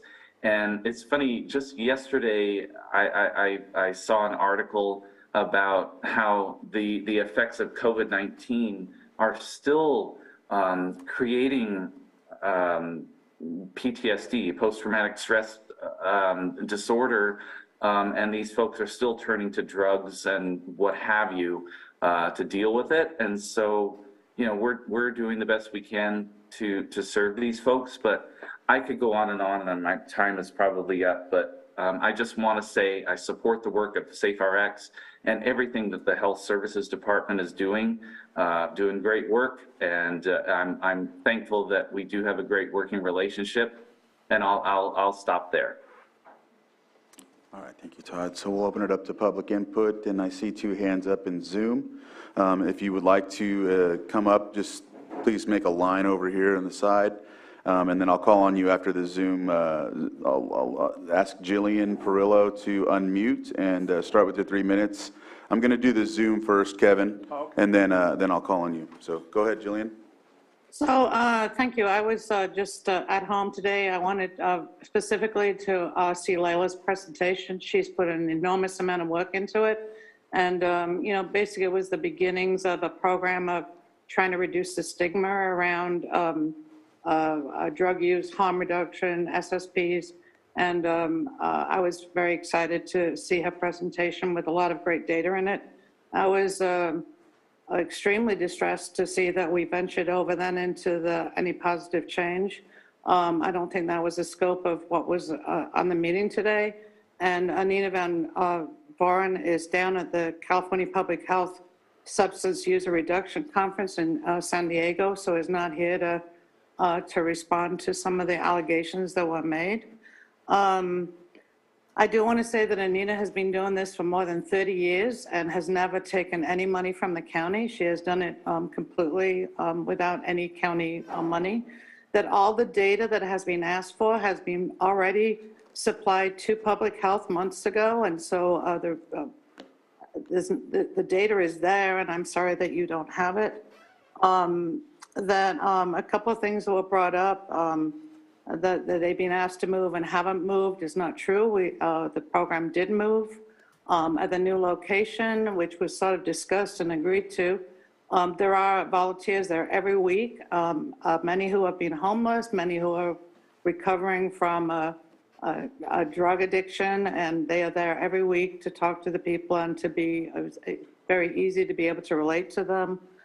There was some discussion, I think one of you talked about, well, we don't know if there'd be less needles if the program wasn't there. I mean, Layla gave you many examples of that is absolutely what happens when the programs go away, there are more needles. So, you know, I'm just sort of frustrated that this woman who's been doing this work, and I'm sure you find her angry, but I'd probably be pretty angry too if I was doing this work for so many years with the hardest people to work with, and you know, not getting any appreciation at all. I think she's a great asset to our county, and I hope that we can figure out a way to make this work, because she is doing the work on the ground, letting people, referring people to treatment when they want to be retreated, getting people off drugs, changing people's lives with the most difficult people in this county. By the way, she does have a very successful program in Lower Lake that there'd be no issues with at all. She spends, I think it's 2 hours every week in Lucerne, and then the same amount of time in Lower Lake, and never had any issues at all in Lower Lake. So I hope we can be open-minded and we can really understand what this is about. This is harm reduction. This is stopping people from killing themselves. And Mo, I think you spoke so persuasively about what it was all about. So thank you, and thank you, Kim, also, and Mr. Jonathan Portnoy, also for bringing this subject to us. And I hope we just can do more education and we can have open minds and people can understand how important this subject is. Thanks. Thank you. And just one quick response. The open minds are there. I think the people that are wanting questions would like to see open minds about some of the discussions of how it affects their community. And most of the people that come to this are not from Lucerne. There's probably 2 or 3. Everyone else is there for the time being, and they leave back to Santa Rosa, Lower Lake, or wherever else it is. And the people of the community are right there to tell them they don't want it. So, I mean, we can go on and back and forth, but I'll go ahead and stop. Becky Schwenger, you have your hand up. If you can state your name for the record, and we'll give you 3 minutes, and then I'll open it up to, or then the folks in the chambers can speak. Hi, my name is Becky Schwenger. I'm a paramedic, and I serve the area of Lucerne, and I'm also a resident of Lucerne. And since this needle program has been in our community, I've noticed an increase in overdoses, as well as overdose deaths. There are also many overdoses that are not reported to the county, as folks that call for us or others that call for them use Narcan prior to arrival, and then they flee the scene. So there's a missed opportunity for us to speak with those folks. But I feel that this program needs to be comprehensive. So instead of opening up the doors to a back of a van, it needs to be done at a clinic in a controlled setting with professionals there, with somebody ready to provide counseling, offer the services, and actually be able to get people into those services that want to be rehabilitated. And there's been an increase in number of needles that we found on the streets of Lucerne. I walk every day with my friend, who's also a retired fire captain paramedic, and find numerous needles, and especially the day after the exchange program. Often we'll be walking and find an alcohol prep pad, then a cap, and then a disposed of syringe that's disposed of on the ground. So I'm really curious how this is a one-to-one exchange when the prevalence of hypodermic needles is so high, and we've got a lot of kids playing at the parks, and we've had a lot of overdoses in the parks as well as needles. So I think that something else needs to be done, a different approach for this type of program. Thank you. Thank you, Becky. So come on up, Kevin, and state your name for the record, and they'll start your 3 minutes. I have some stuff here I'd like to give you guys to look at. I talk from. Hi, my name is Kevin Wasick. I live in Lucerne. My family's been there for 57 years, and I sit on the council for Lucerne. And this issue has been brought up to our council about 5 or 6 times. We've had it on our agenda, and it's a real problem. If you see the picture, and you'll see the picture of the truck in front of that house has been vandalized. They've done their drugs in the back of their yard. They had a fire back there. They live back there. They've broken into the house. They've stolen the stuff out of the house. One of the persons that live on 13th Street went up to the day that they had the fire and they were back there doing their drugs, was approached. The lady that runs that thing had a knife in her hand and was garnishing at the neighbor. We have film of this. I've actually gotten gas. I keep an eye on the house. And I drive by and I drove down the alleyway right there where their house is and where her place is at. Some kids come walking down the street right in front of the needles exchange, and they're from about here to that window over there, and they're doing the needle exchange. I'm for this program. I think it would be a good thing. But if you notice those pictures, this is after the needle exchange. This is what we find in Lucerne. And right in the end of June, right around 4th of July, Kelly, I went over to see her, went in her backyard, found meth in her backyard in a packet. So she said, what should we do with this? I said, let's call the sheriff. Sheriff came in and got the meth. I don't object to this program, and I don't want to be soapbox, but it needs to remove from Lucerne. And how would you like to have a needle exchange in your front yard? So when you come out with your kids, you got a big building there, and you got all these people around this little place exchanging needles in front of your house. Kelly's asked her to move, to leave. She says, no, it's a public street. I can park here anytime I want. Her address is at the clinic, not in front of Kelly's house. It's a nuisance. We've got more people, they even stealing gas in the mornings from this. We've never had this problem. So I just would like you guys to take this program and move it out of Lucerne. Take it somewhere else. Because I sit on this council and I'm trying to make Lucerne a better place to live. So we can bring in businesses and bring in people to live in Lucerne. But we have this on 13th Street All right, every Tuesday night. your 3 minutes. It's really, really bad. So I hope you guys can get this moved off 13th Street. Supervisors about Jay?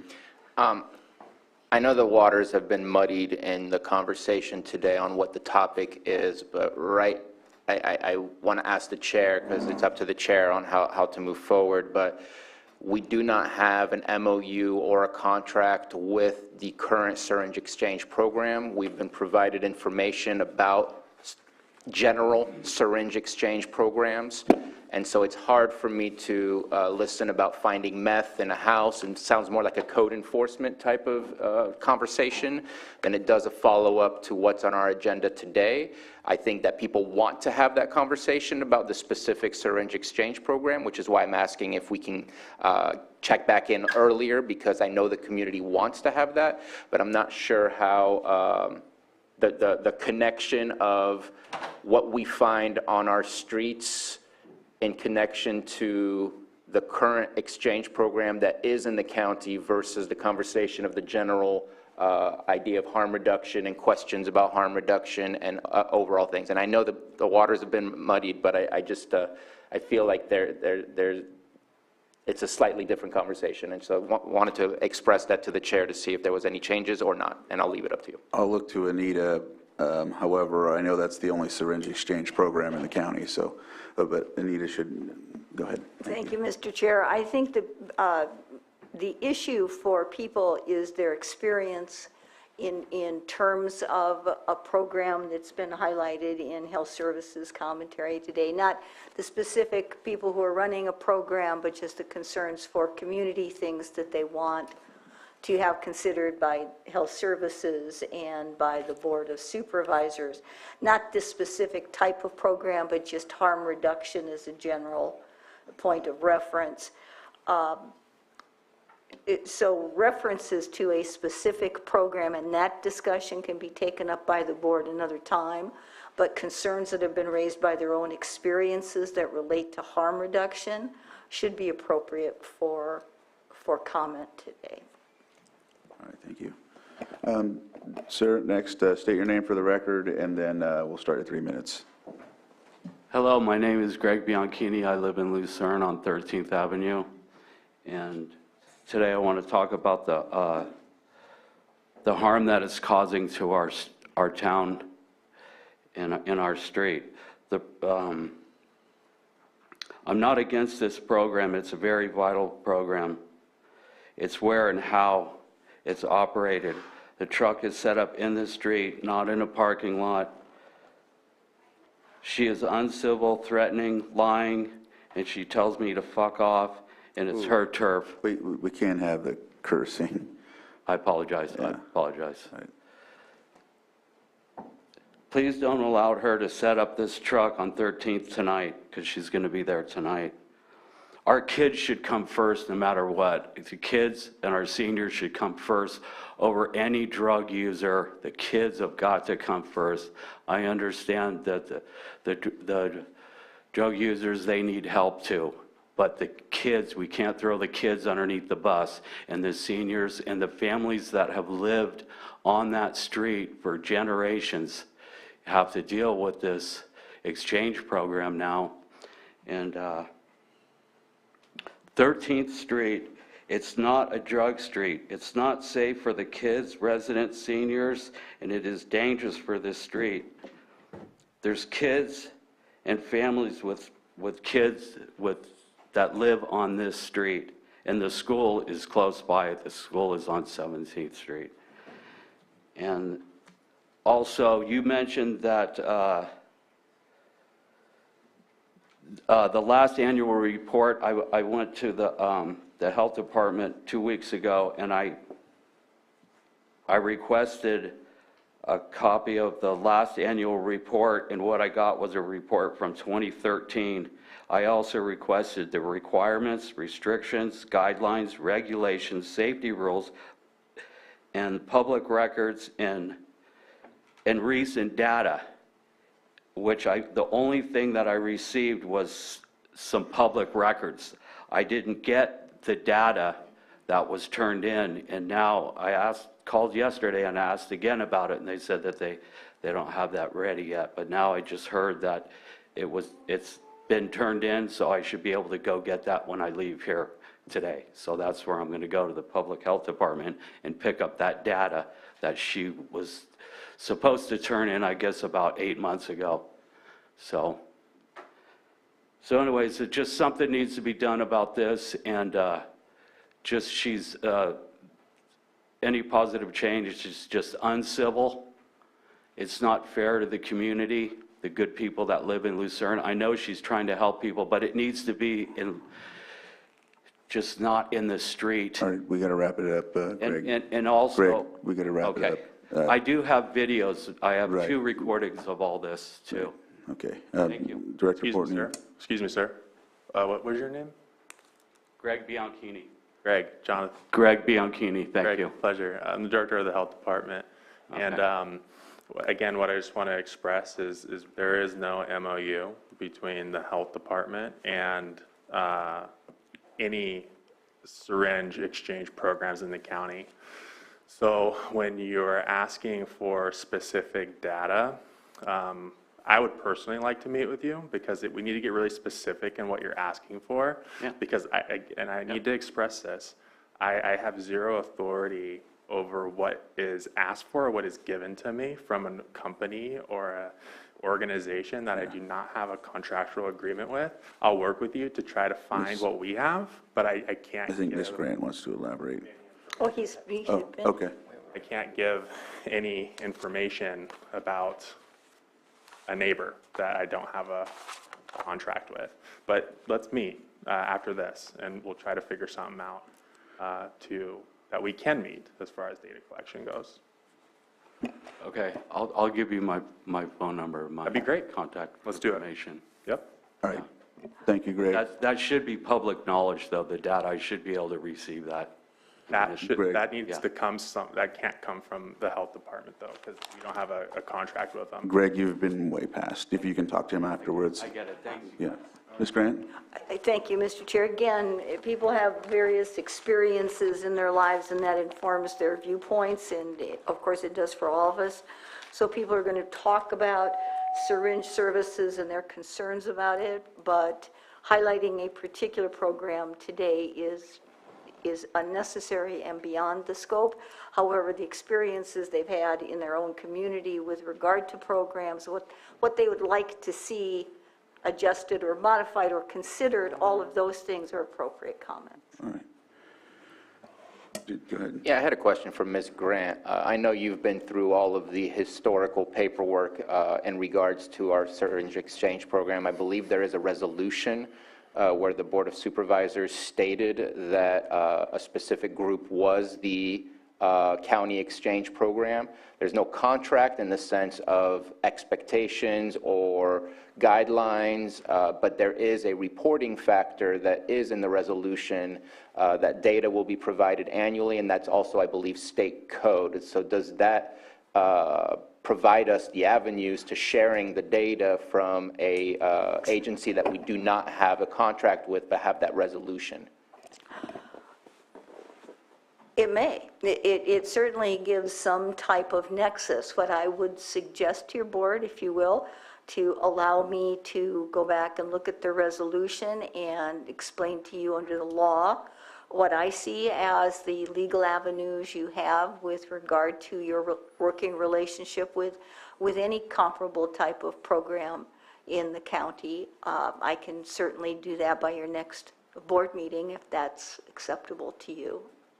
But I wouldn't want to guess today. All right. Thank you, Ms. Grant. Ma'am? My name is Roberta Wright, and I'm a resident on 13th Avenue in Lucerne. And one thing about the needles, just kind of reiterating what other people already said, but I walk the streets also most mornings, and the needles I find are Wednesday morning, almost always. And I pick them up and bag them and try and find a safe place to throw them away. And it's concerning, and also I used to have my friends' kids come and stay with me, and now their mom doesn't want them coming over anymore at all. They used to ride bikes in the neighborhood. They don't do that anymore. And I've had direct experience with what goes on with addiction, and I've lost people in my family. And I'm not against the program. I'm just against the location in the middle of our street. It's not even on the side of the street. It's in the middle of our street. They're parked in the middle of our street. They set up chairs in the middle of our street, and they draw a whole lot of bad news. And these people are just disposing. I mean, why don't they have to bring their needles back before they get a new needle? They're not doing any of this stuff. They're just throwing them in the streets. It's I don't know. And I think this money is going to her, and I heard someone say that she's not getting any money, but she does get money because a young girl that I know 2 streets over just got a job with her. She said it's the best paying job she's had ever. She's young, but it's her best paying job. I'm like, so there is money being given to these people from somebody. I don't know who. And the other thing is, anybody that I know that's tried to pull over and stop and talk to her has received hostility. Nobody has been treated with respect that has any questions. If you start to question her, she approaches you with hostility. And it's unacceptable what she's doing. And I really think that money for a psychologist, or I think the program is good, and it could be utilized in a much better way if they're getting some kind of counseling, and it's being done inside behavioral health, or inside the health department, or inside some other county building, but not in the middle of 13th Street. It's just ridiculous. That's all. Thank you. Thank you.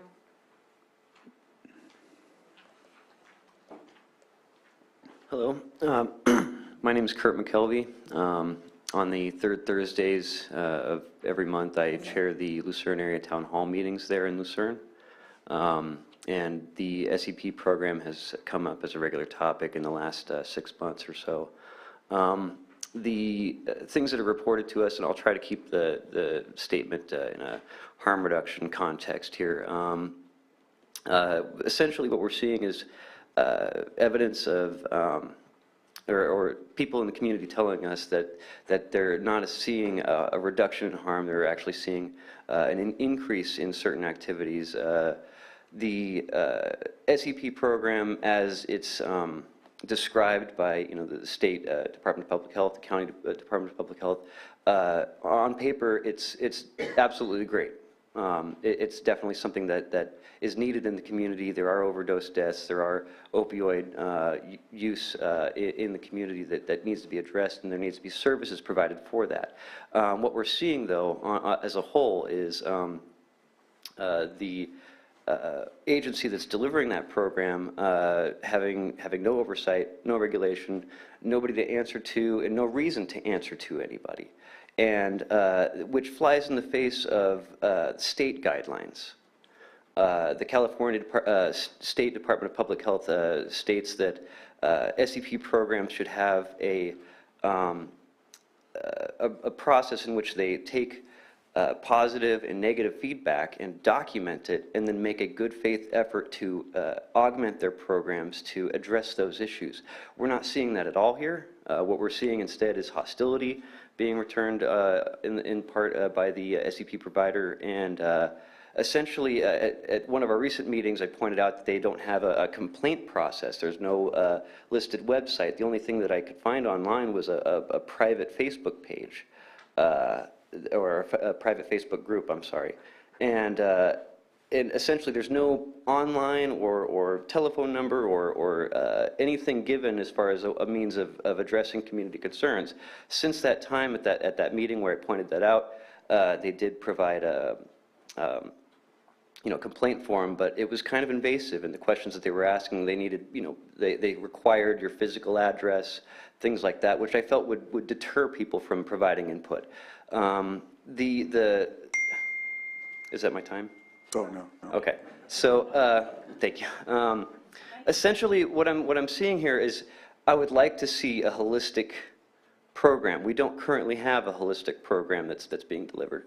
And perhaps the public health department in the county is having that standpoint and wanting to provide that, but that's not what we're seeing. In a holistic program, generally, do you mind if I have another moment, just like one more minute to speak, Mr. Chair? We're pretty far, so if you can wrap it up. Okay, I'll wrap it up. In a holistic system, the different parts communicate with each other, and they respond to and listen and are able to adapt in that way. We need, I would like to see an MOU between the Department of Public Health and this particular program provider sooner than a 3-month or 6-month timeline. You said you have a template ready to go. If you could perhaps put that before them and see if they'd be interested in agreeing to that in a faster timeline, I would greatly appreciate that. Thank you. Ma'am? Yeah. You want to answer that now, or? I was going to ask a question. Yes. Ms. Grant? I think Jonathan wants to ask a question.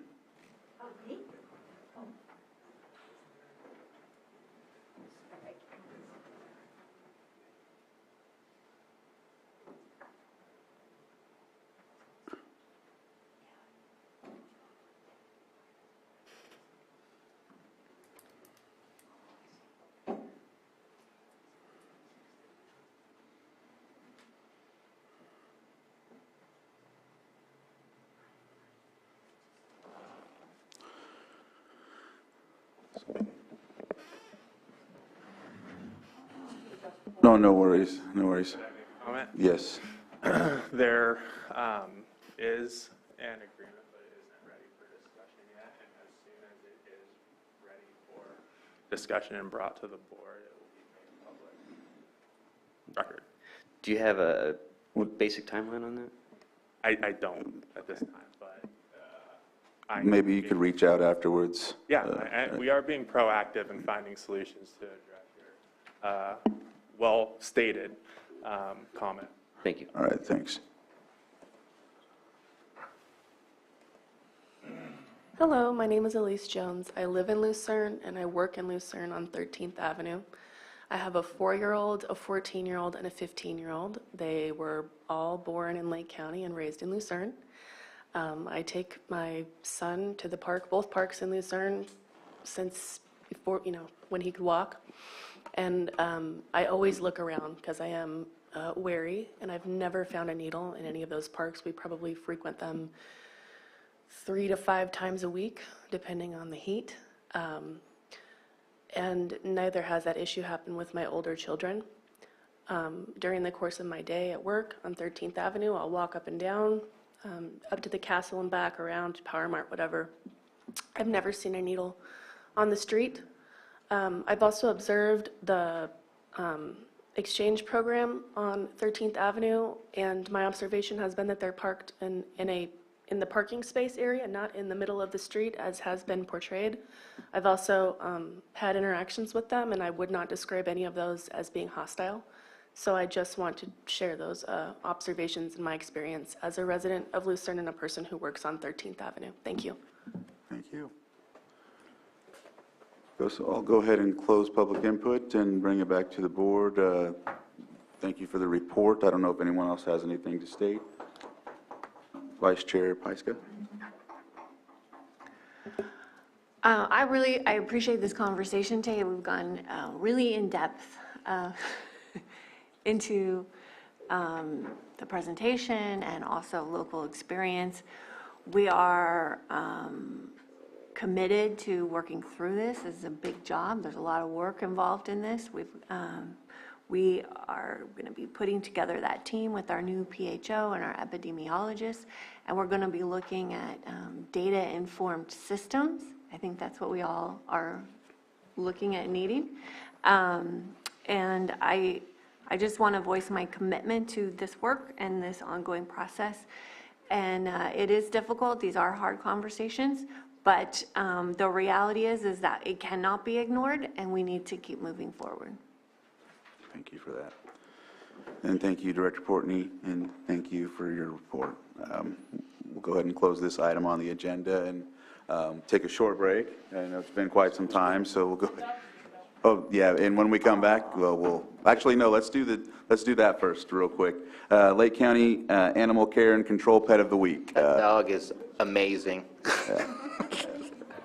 Yeah, because if any longer. He was hacking up a fur ball at one point, but other than that, absolutely amazing. Thanks, Jonathan. Got to get it up. The dog. Oh, man. We can't see it. Hello, my name's Mary Paschke. I work with Lake County Animal Control, and we're located at 4949 Hellbush Drive. Today I have with me this handsome boy. I call him Rusty. He is a lab mix. Come here, buddy. No. No, you want to say hi to everyone. I'm just going to release him. He is a sweet boy. So. He's about 5 years old. He gets along with dogs, cats, everything. He's a little shy at first, but once he goes in, he just wants everyone to love him. But he's just been the greatest boy we've had at the shelter. So, anybody have any questions? No? All right.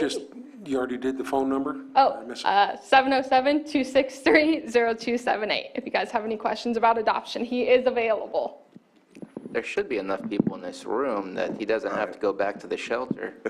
Yeah, we need an over-the-counter form. So when you find somebody, you just sign it right here and say, hey, we'll send you the bill.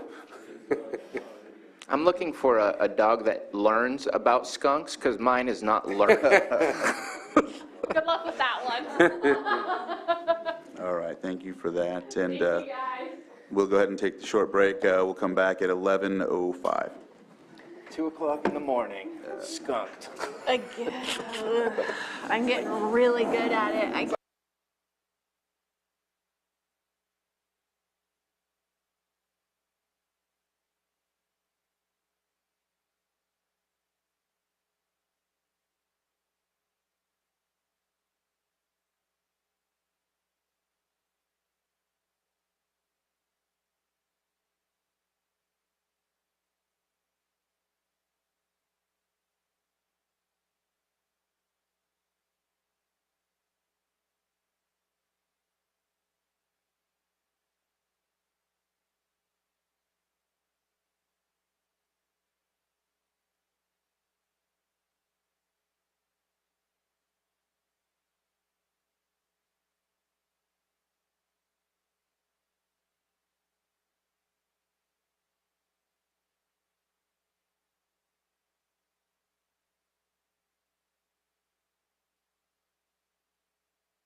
All right, so we're a little past, we're at 11:07, a little behind schedule here, so we'll move on to our 6.4, consideration of recommendations from the Cannabis Task Force and Planning Commission regarding amendments to the zoning code pertaining to early activation of EA permits. And with that, we will bring up Director Turner and Cannabis Program Manager Andrew Emelon.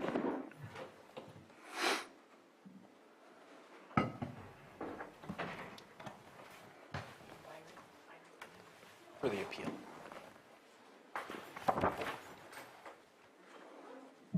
Hello, can everyone hear me? Yes. Okay, so I'm going to start by just reviewing the memo here that was submitted. As you know, on July 19th, this board rescinded specified sections of the Lake County zoning ordinance related to the early activation of use permits for commercial cannabis cultivation. The board also adopted resolution number 2022-91, declaring the board's intention to initiate an amendment to the zoning ordinance relating the EA, or early activation permits. Within the resolution, the board directed this department to present the board's direction to the Cannabis Task Force and the Planning Commission in order to obtain the recommendations from each body. On August 1st, 2022, the Cannabis Ordinance Task Force met to discuss recommendations on specified sections of the Lake County zoning ordinance relating to early activation of use. There was consensus in the task force to recommend the following to the Board of Supervisors. Rescind the early activation of use text from the zoning ordinance as it pertains to cannabis, and establish a mechanism that allows cannabis permit applicants to obtain a conditional letter of authorization or a letter of conditional authorization from the County of Lake that would enable them to pursue both county and state licenses simultaneously, with no cultivation allowed until approval from both jurisdictions takes place. On August 11, 2022, the Planning Commission agreed with the recommendations of the Cannabis Task Force, with a slight change to the second recommendation, that the letter would not be a letter of authorization, but rather a letter of confirmation for additional clarity regarding not authorizing cultivation until the permit is approved. The Planning Commission approved the following recommendations to the Board of Supervisors. Rescind the early activation of use permit text from the zoning ordinance as it pertains to cannabis, and establish a mechanism that allows cannabis permit applicants to obtain a letter of confirmation from the County of Lake that would enable them to pursue both county permits and state licenses simultaneously, with no cultivation allowed until approval from both jurisdictions takes place. Our recommendation is that, staff recommends to the board that the board consider the recommendations from the Cannabis Task Force and the Planning Commission, and direct staff to prepare a draft ordinance amending the zoning code regarding early activation of use for land use permits.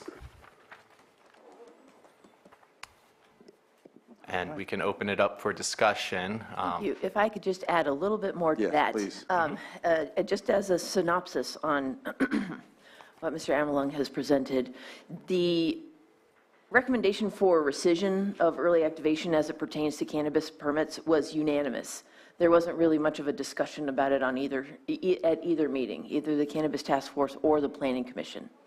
The only point where they differed, which was more of a point of wordsmithing and fine-tuning, was at the Planning Commission. They just wanted to make sure it was very clear that no cultivation was authorized with the letter that we might send to the state. And so I inadvertently omitted the templates of the letters that were submitted, that we talked about at the task force and the Planning Commission, but those were given to you today, as well as additional copies for the public available. And this letter would probably, as I read it and was thinking about the good stuff that was from these three different versions, it's kind of an amalgamation. I would create an amalgamation just letting the state know that it is a letter of confirmation of permit processing, because as Andrew as we've discussed before, when someone applies for a state license, the state contacts us. And what they want to know is this an approved permit in good standing, or is it in process? And the part that Andrew has mentioned is very important, is they want to know if the CEQA is in process. So this would, we would modify this letter to be a letter of confirmation of local permit processing. We would also recognize that the CEQA was in process. We received public input of an inquiry from Holly Harris asking when in the permitting process would we be able to issue this letter. And so what we would recommend is that the letter be issued either while the initial study is in process or when the initial study has been sent for circulation to the clearinghouse, the state clearinghouse. Either one of those would satisfy the question that the state wants us to answer. Supervisor Sabatier? So a couple of things. One, I think there's been a lot of different conversations about this, and so I wanted to make sure, because of the presentation that was given, it was said on July 19th, we approved the rescission. There was some conversation about it, but we moved on for a moratorium to be added on July 26th, and then a resolution of intent to be sent to the Planning Commission. And I see on our docket here, on our agenda, Ordinance 3124 was signed, but Ordinance 3124 was the one that we sent to the Planning Commission and should not have been signed. So I want to make sure that we're able to rescind that and then sign it with today's vote of approval or denial added on to there. I just wanted to make sure that we would clear that up. If I may. Yes. Thank you, Mr. Chair. The approval of the draft that had been previously prepared by Community Development for the rescission of early activation permit provisions doesn't have to be rescinded because there's no evidence that your board took any action to adopt it.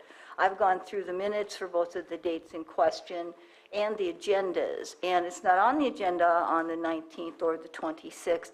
I think it was just an error because it was there as an example.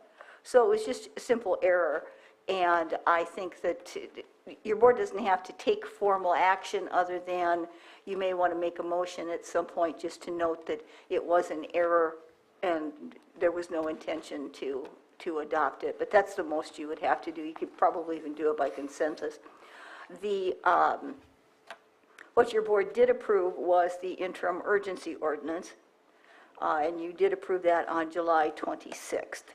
On July 29th, you approved a resolution that was just clarifying exactly what the eligibility requirements were for early activation and letting essentially community development know that you supported a stringent application of those requirements. And so that's what happened on the 19th. But as I said, both the agenda items and the actions of your board are entirely consistent. So I think it was just, the document was there as an example, and it was just inadvertently signed at the time the other documents were signed. And the reason I bring it up is because we have the signed document in our attachments. Wanted to clarify that as I was confused as we're considering an item that we've already signed. I'm sorry, and the number that was designated should be eliminated because that can't exist for an unadopted ordinance. So then the second thing is this letter of conditional authorization. This would be submitted by staff to the DCC upon the question of is this in process or not? Yes. So this would not be handled at all by the applicant whatsoever? No. Okay. It would be signed by me. It would be sent by our department in response to the state inquiry as to the status of the local permit. So I know that there's a lot of projects that have been going through the process without this. So just is this to kind of help clarify and help kind of have a paper trail behind the process more so than anything else? Because I've seen people come to the Planning Commission, they have their state license, didn't have an early activation before, so obviously they were able to go through the process. And I've seen others who have not yet gone through the process and were waiting to get approval from the county. So just this is to help streamline the process and have a paper trail behind who said yes and who said no and what the interactions with the DCC have been. Yes. Okay. When we first started the process, the state would contact county council And county council would then email me, and I would check the status of the permit, and I would reply back via email, and we were just doing it that way. So apparently, since I've been gone, the process has changed. And I just wanted to also clarify, although the applicant would not be handling the letter, we definitely send them a copy for the records, because it's not like it's a confidential thing. Right, right. And then my second question is, I know it's been the practice of the past for the DCC that if they email you with that question of what's the status of this project and you don't respond within a certain amount of time, that they automatically just keep going because they were handling way too much to be able to kind of deny somebody and then have to start over. And so that was kind of their is that still a process that they have right now? Not so much. And going back to a lot of applicants coming forward with their state licenses, quite often that was a provisional license, which is something that the state is phasing out. And a lot of times those provisional licenses, and I guess, you know, in this exchange of information between the state, whether it's through a letter or an email confirmation, a lot of times the early activation use permit served that purpose. So the applicant could have been issued an early activation of use. They take that directly to the state, and they said, the state's like, well, this looks good, here you go. So without early activation as an option, that's where we've heard feedback that they need some kind of mechanism to go to the state and let the state know that this application is in process. So I guess, as you know, Maria had brought up, the concern is where in the processing, well, process, to be redundant a little bit, where in the process does this letter get issued? And that is something that both applicants and the general public are concerned about. It's something that we've discussed. From my interactions with the state, you know, as Maria had said, they seem to want to see that it had at least entered the environmental review and CEQA phase of the project. I'd be more comfortable once we are confident in declaring a mitigated negative declaration. Because these licenses at the state level can be tens to hundreds of thousands of dollars, and allowing an applicant to go forward and put that kind of investment and money into a project that is not yet approved is, you know, it's a risk to the applicant. So it's something to consider. My other question is, you said CEQA being in process is the current trigger potentially that it could be, but isn't that solely for provisionals, that the state would agree with that, that once provisionals are gone, that for the annuals you have to have CEQA completed? So would that be a temporary status of when this letter is submitted versus That could later? very well be correct. I believe that is the case. I'd have to confirm that, though. Okay, and I've lost track of all the changes that have been going on at the state, but I know provisionals were supposed to be done, I think, by 2022, so now maybe it's 2023? I think it's January 1st, 2023, Okay. or December 31st, the end of this year. Okay, okay. Additionally, with the internal changes in the formation of the cannabis division, we do now regularly respond to the state within 24 hours. Okay. And just final comment. Go ahead. I do know that the applicants, their process of when it gets to us for local authorization is way past after they pay, after they submit, after they have to go through at least 4 steps before it gets stuck on the local authorization. So I don't think that our local authorization in our letter changes the status of how much they've spent towards that. That's their choice on when to get started, because the state won't move until they get paid. So at least that's been the process that I've known in the past. So I don't think that's on us, but I think we do need to be cautious of when we say yes to the state rather than moving things forward and then finding out that we shouldn't have. I would be comfortable with when we send it to the clearinghouse. Ms. Grant, did you have something to add? I seen you coming towards the microphone earlier. Well, the only thing I was just going to clarify was I think there was just a misspeak saying that until the mitigated negative declaration was issued, because certainly staff wouldn't presuppose a particular environmental document. True. It's when staff would reach that conclusion and upload it to the state clearinghouse. Reach a conclusion as to the appropriate environmental review, not as to a particular level. No, not exactly. Here, I have a memorandum that I prepared about a year ago with a timeline of our processing and some highlights on it that can help clarify where in this And process. can I help clarify? Do you mean the difference between exempt from CEQA, negative declaration, or whatever the status of the environmental impact is? Because there's 3 different levels. Exactly, because staff can't predetermine that, obviously, until the review is done. I see Ms. Turner's nodding her head, and that's the only clarification that I was looking for. Correct. When we do send an initial study to the state clearinghouse, it's acknowledged as a draft initial study. Staff does not approve initial studies. We leave that to the planning commission and the board. Okay. All right. All right. If there's no other questions, any other questions? No? I'd like to know, and maybe it's after public comment, as far as what the board thinks of the timeline. I think I'm very comfortable with when it's sent to the clearinghouse. That means we've done our due diligence already and what we believe needed to be completed for a good CEQA document to be submitted to the state. So that's, to me, would be a good time where I don't feel like we're wasting our time or their time in interacting with DCC in that way. Okay. I would agree. All right. I'll open it up to the public. If there's anybody in the chambers that would like to speak on this item, please come up to the microphone.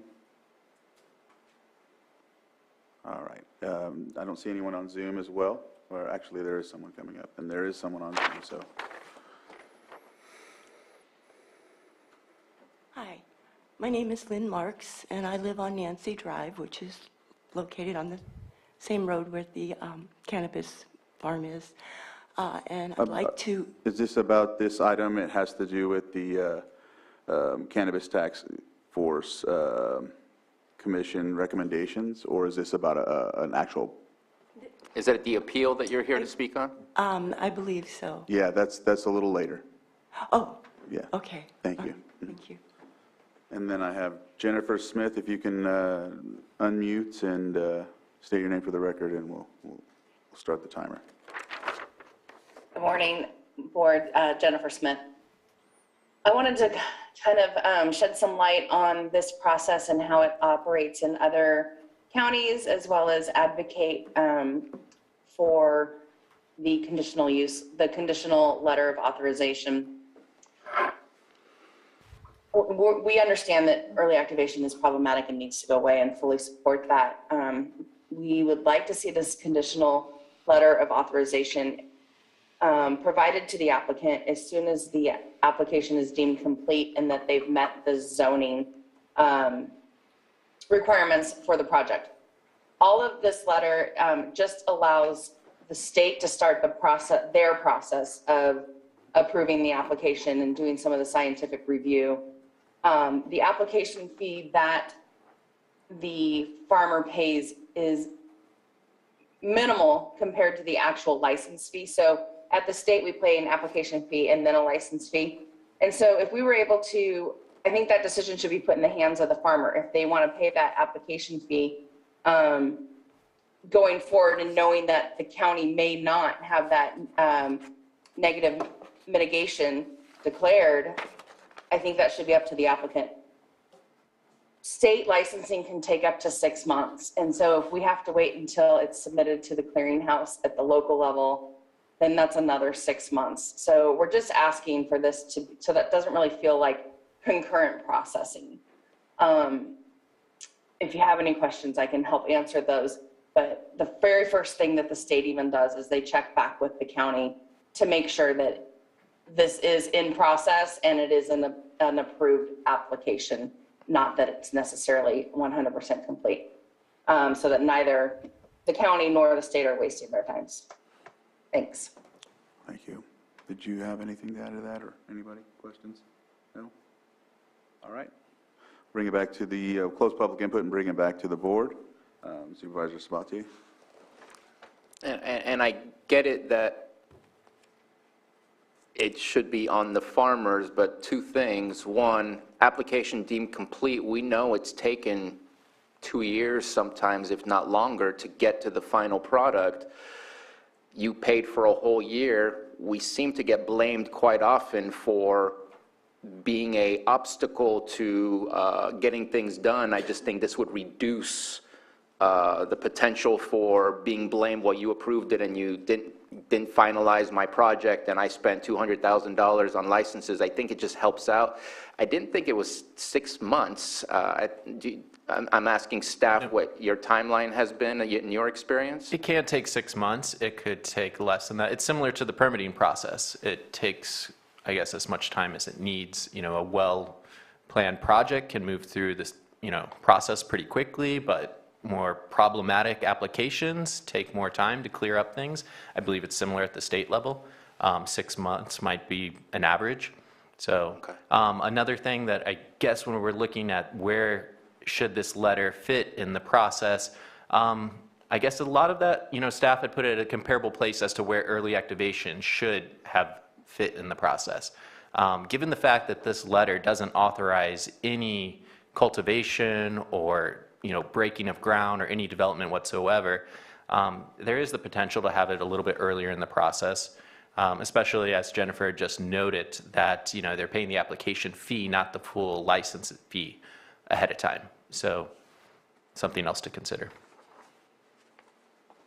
And if we do move forward no matter what the timeline is, make sure to have indemnifications on this letter saying that this does not mean that your project is approved, because they can still go through the whole process and not get the approval from the Planning Commission, things like that, just to make sure so that people don't use this as a thing. But and my other issue is, and I don't know how many there are out there, but there are some who have been operating under a state license without a county license. And so if we can get people to really understand that we should be that first trigger, so if we do it earlier, I'm concerned, versus when we're in a good position to say, look, we're confident that we're moving forward with this, to bring it to the Planning Commission for consideration, rather than still being in the process of. Because as far as the state goes, being in the process of CEQA is just hiring a consultant is good enough for the state when I had a conversation with them, and that to me is not good enough.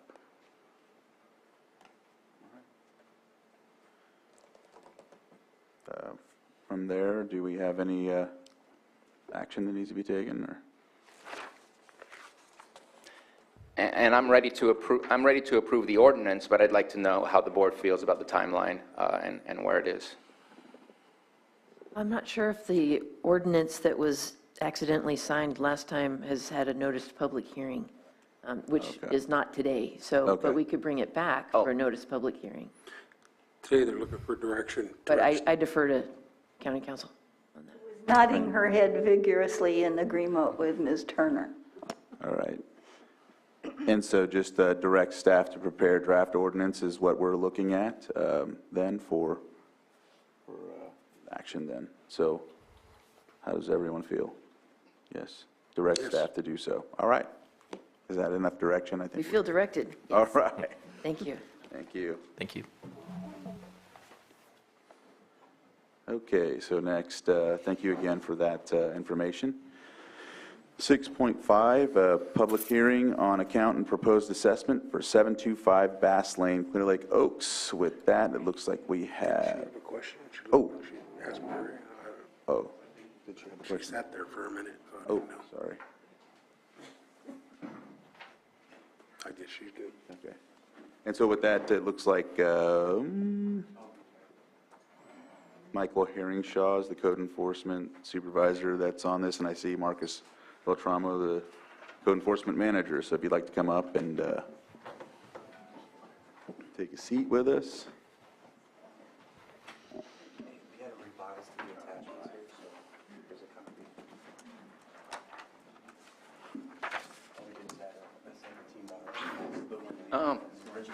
The Richard. Okay. And so I think first and foremost with this, I think we need to do a swear-in.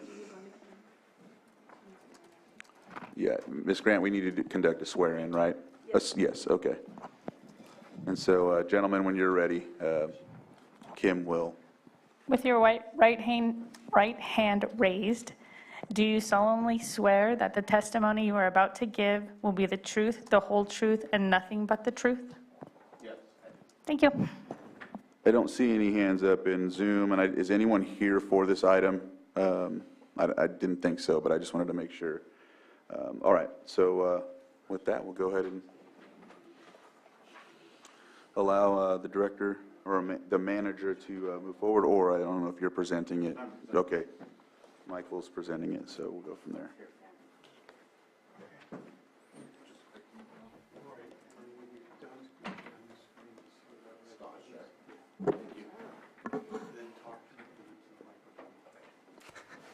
You need to write that on the microphone, Sam. Speak directly. Good morning, Board. I'm Code Enforcement Supervisor Michael Herringshaw. I'm here today to present to you 725 Bass Lane in Clear Lake Oaks. It's a summary abatement that we completed last year in October. So 725 Bass Lane was a structure that was part of a house fire. It took severe damage and was subsequently red tagged by the building department for the damage. The entire house had been burned out, leaving mostly only the shell of the house and then some interior debris. The part that concerned code enforcement was a wall on the left side of the house here, which began leaning over the neighboring property. And as you can see on the second picture, there's no connecting supports to the wall. It was just leaning on its own. And during October, of course, we have some high winds, so we were a little concerned about that. This is a better picture showing just how much it's leaning over the neighboring house. The neighbor called multiple times. We came out the next day, took a look, and decided to move forward with a summary abatement after getting the approval of County Council and Board of Supervisors member Crandall. Code enforcement executed the summary abatement due to the immediate threat of danger that exists to the health, safety, or welfare of the occupants of the particular property, in this case, the neighbors, and members of the public. This, of course, being in the Keys, it's a very dense neighborhood. We have children in the area and other folks. It's immediately adjacent to a waterway on the backside with the Keys, which leads directly into the lake. So we were also concerned about that. You know, if the wall were to come down, how much debris would get pushed into the waterway and eventually end up in the lake. So code enforcement came in and removed the wall and a small adjoining wall on the backside of the property. Later that year, the property owner came in and completely cleaned the property, but this took a couple of months. So code enforcement had to get that wall down before the property owner was able to finish with their insurance to move forward with cleaning the property. The cost of abatement was $1,530.98 for contractor services. This included removing the wall as well as putting a wattle on the backside of the property to stop debris from leaking into the Keys. And then staff time was $597.72, which a revised task sheet has been given to you. This includes a $17 recordation fee that wasn't on the original task sheet, and that's where you'll see the difference in the fees between what I may have given you before and now. So the grand total was $2,128.70. The notice of assessment was posted at the property and mailed via certified mail to the property owner, with all the timelines being met. The notice of assessment does have the $17 difference that we didn't find out until yesterday needed to be added to the task sheet. Staff recommends to the Board of Supervisors confirm the assessment of $2,100 and it should be $28.70 and direct staff to record a notice of lien against the property. Thank you for showing the invoice. That was one of my questions because I didn't see it included, but that helps to see that. And for these, is there specific dates when these are done, or did they just? It happened over a period of time, and I went out on leave, and when I came back, I couldn't recall the exact dates, so I left them blank. Okay, all right. This would help to have those, but I understand the specific situation. And the next of kin, because both people that owned have passed, right? Next of kin was notified of the summary abatement via telephone and email. Okay. At the time, we weren't able to get a hold. Well, we got a hold of them previously, let them know what our plan was. When we decided to do the summary abatement, I tried to contact them again. At that time, I wasn't able to get a hold of them until after the summary abatement was complete. Thank you. That's all I have. And he did respond to the assessment as well, contacting us, letting us know he received it. Thank you. Thank you. Supervisor Sabati? Very sad situation, but glad that you guys were able to clean that up. I appreciated the invoice as well in the presentation. That was one of my emails that I sent yesterday, so happy to see that. I do have a question for Ms. Grant. If we posted an assessment to the property without the $17, are we able to add the $17 today? I think we are, but I just wanted to make sure.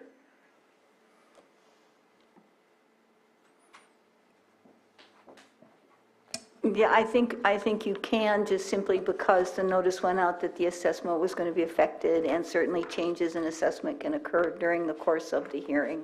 So I think so. If it was double the amount, I'd have more of a concern, but here I think it's well within the realm of reasonable. Thank you. Okay, thank you, and I'll open it up to the public briefly. I know there wasn't anyone in Zoom or in the chambers that had their hand up during the swear-in, so with that, I'll bring it back to the board for action, and if someone can motion it. It's in my district, but that's fine. Mr. Chair, I move to approve the assessment of $2,128.70 and direct staff to record a notice of lien against the property. Second. So I have a motion and a second. All in favor? Aye. Opposed? And motion carries. Thank you, gentlemen, very much for the... Thank you. All right. Next, 6.6, presentation on Lake County Behavioral Health Services Mental Health Services Act annual update for fiscal year 22 and 23, and approval of modifications to the three-year plan spanning 2020, 2021, 2022, and 2022, 2023. I see Elise. Driving. Okay, well, Elise, you're here, so did you want to wait, or? I know he wanted, sorry. He is on his way. Okay. He is. Yes, he is. I think he would have liked to introduce the item. I'm not sure. We could possibly cover some 7-point items while we wait, if the board's amenable to that. How about 7.7? All right, 7.7. So while we wait for Todd, we'll go ahead and cover 7.7. That's highly controversial. Yeah, 7.7 might take an hour. 7.7, consideration of confirmation of a special meeting on August 30th, 2022, CAO Parker. This item becomes before your board because when you set your schedule, your calendar, this was set as a special meeting, and we would like the board to consider having the special meeting next week. We have several items, and we brought this item before the board to make it publicly known that this item is being considered by the Board of Supervisors for next week's August 30th special meeting. All right. Any other discussion? Supervisor Sabatier, is your pen up, or, okay. Just play. All right, I'll open it up for the public. Is there anyone in the public who wants to comment on 7.7? Don't see any hands in either forums. Bring it back to the board for action. I just want to make sure, since it's not in the memo or in the motion, do I need to say at 9 a.m. or are we already set for 9 a.m. on just the regular? Why don't you say 9 a.m.? Okay. Then, Mr. Chair, I move to approve the addition of a special meeting in August 30th, 2022 at 9 a.m. in the board chambers. Second. So I have a motion and a second. All in favor? Aye. Aye. Opposed, and motion carries. While we're waiting for Todd, it looks like 7.4 should be pretty decent, right? Well, we could probably cover that pretty quickly. So it's discussion and consideration of supervisor coverage of District 4 in the event of future emergencies, CAO Parker. Hi, this item is coming before your board. As you may recall, we had the Hill Fire within District 4. Unfortunately, at this time, we have a vacancy, and both board members, Jessica, and I'm sorry, Ms. Pyska and Chair Crandall conferred together for this particular event that if, in case the sheriff needed to notify a board member about the incident. And so we were bringing this back before the board for future incidents while this vacancy still exists. Stumbled over that a little bit. Yes, and I thank you for calling me Vice Chair Pyska and asking me. It was close to my district, really close, so I figured I'd just go. And then we discussed if we should just kind of split Lakeport in half and go from there. So, did you have anything to add, or? No. Any other questions? I'll open it up for the public. Anybody in the public that has a comment, concern, question on this? I'm not seeing any on either forum, so I'll bring it back to the board for action. So there's two motions in this one, correct? It's got an A and a B. So do we make two separate motions? I'm asking county council for that, just to make sure. Yeah. I think since it's listed as an A and a B, the two separate motions is advisable, Supervisor. Thank you. If you're ready, Chair, I'll make. All right, I'm ready. Mr. Chair, I'd like to make a motion to appoint Supervisor Crandall to cover the northern region of the District 4 in the event of an emergency until the District 4 seat is filled. Second? So I have a motion and a second. All in favor? Aye. Opposed? Motion carries. Mr. Chair, I'd like to make a motion to approve, to appoint Vice Chair Supervisor Pyska to cover the southern region of District 4 in the event of an emergency until the District 4 seat is filled. Second. So I have a Right motion. on cue. And you might just get a text right now. I have a motion and a second. All in favor? Aye. Aye. Opposed, and motion carries. All right, so let's see here.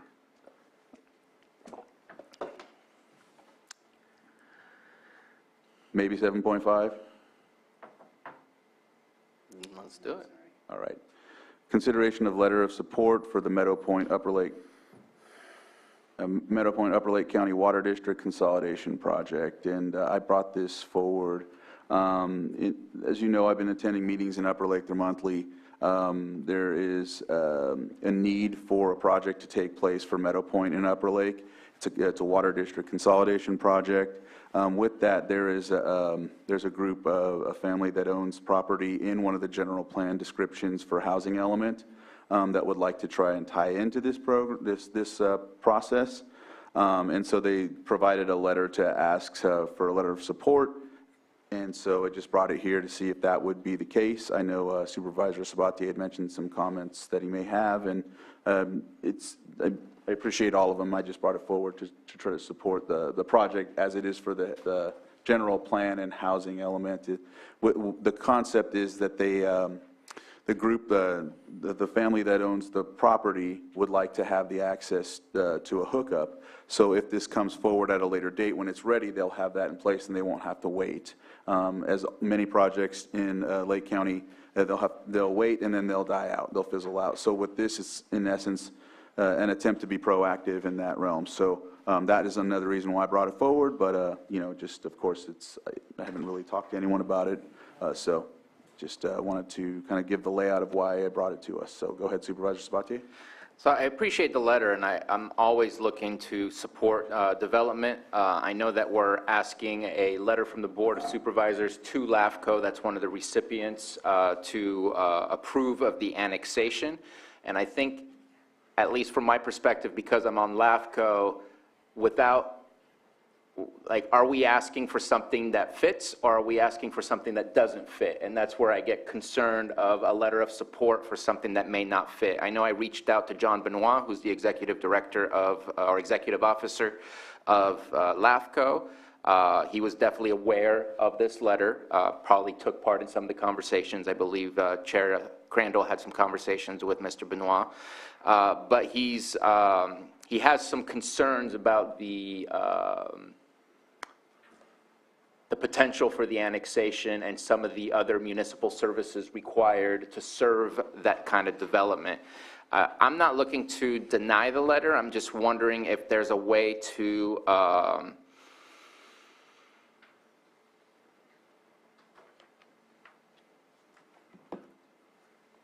support the project and saying that we support LAFCO reviewing the application and using LAFCO guidelines to approve the project, something along those lines. It's very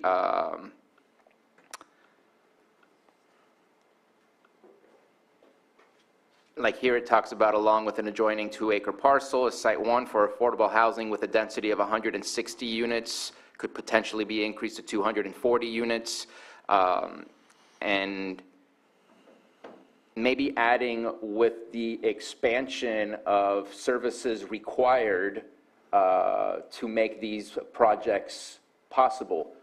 Maybe it would be a simple addition rather than saying please approve as is, because there is concern about the capacity of the water district to be able to handle that level of addition. And so maybe saying we approve of this letter for the application of annexation with any additional increases in services required to make this project possible. I don't know what the right terminology would be. I'd look at Ms. Grant, but that's my only concern with just approving as is. Just expressing that. Ms. Grant, did you want to add to that, or? I know that Supervisor Sabatier had made a mention about some verbiage.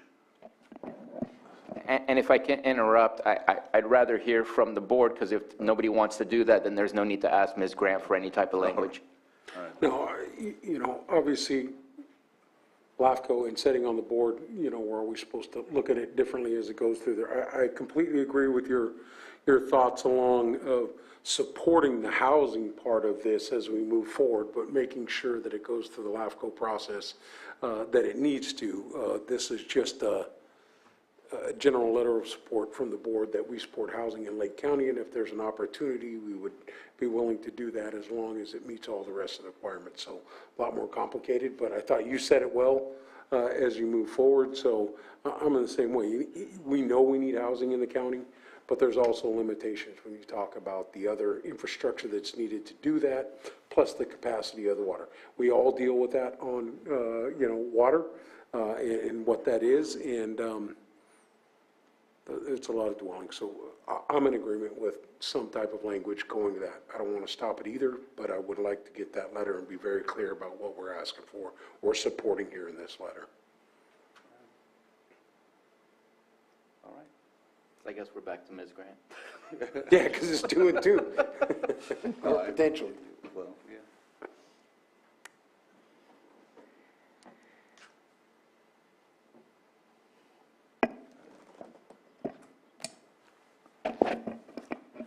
Well, I think you may very well be able to just change the last line and say for all of the foregoing reasons, the county supports a thorough consideration of this annexation through a thorough consideration through the LAFCO processes of this annexation. All right. And just keep it very simple without going into and the LAFCO process will take into account everything that Supervisor Sabatier and Supervisor Simon have mentioned.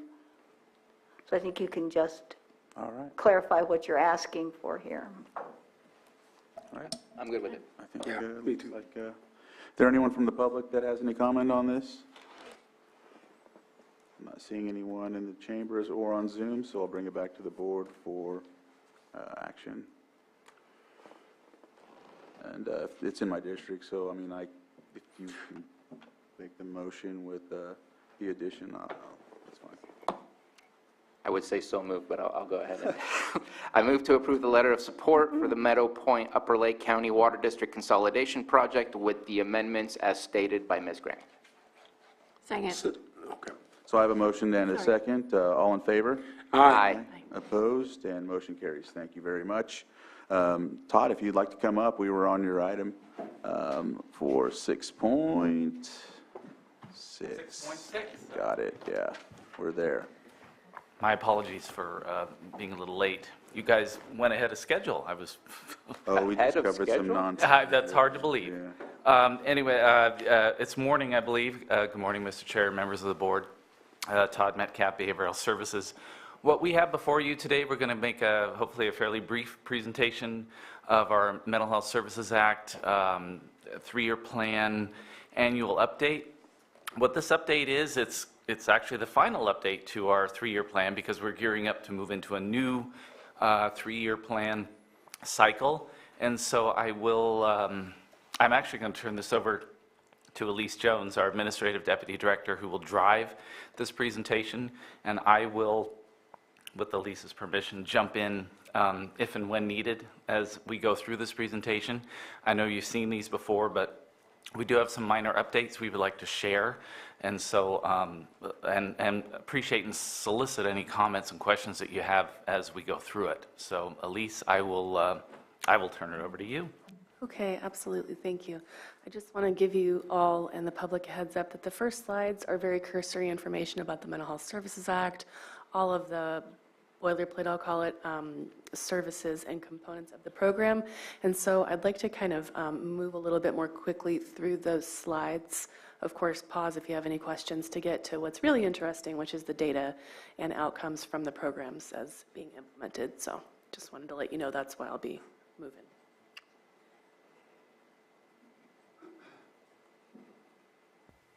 So on the agenda today, we're going to talk a little bit about the background of the Mental Health Services Act, our annual update and community planning process, PEI, evaluation reporting. I'll break out all of these acronyms. as we move through them. That program participation and outcomes from fiscal year 2021, our community needs assessment findings, and our proposed changes for the last year of our current 3-year plan, which is 22-23.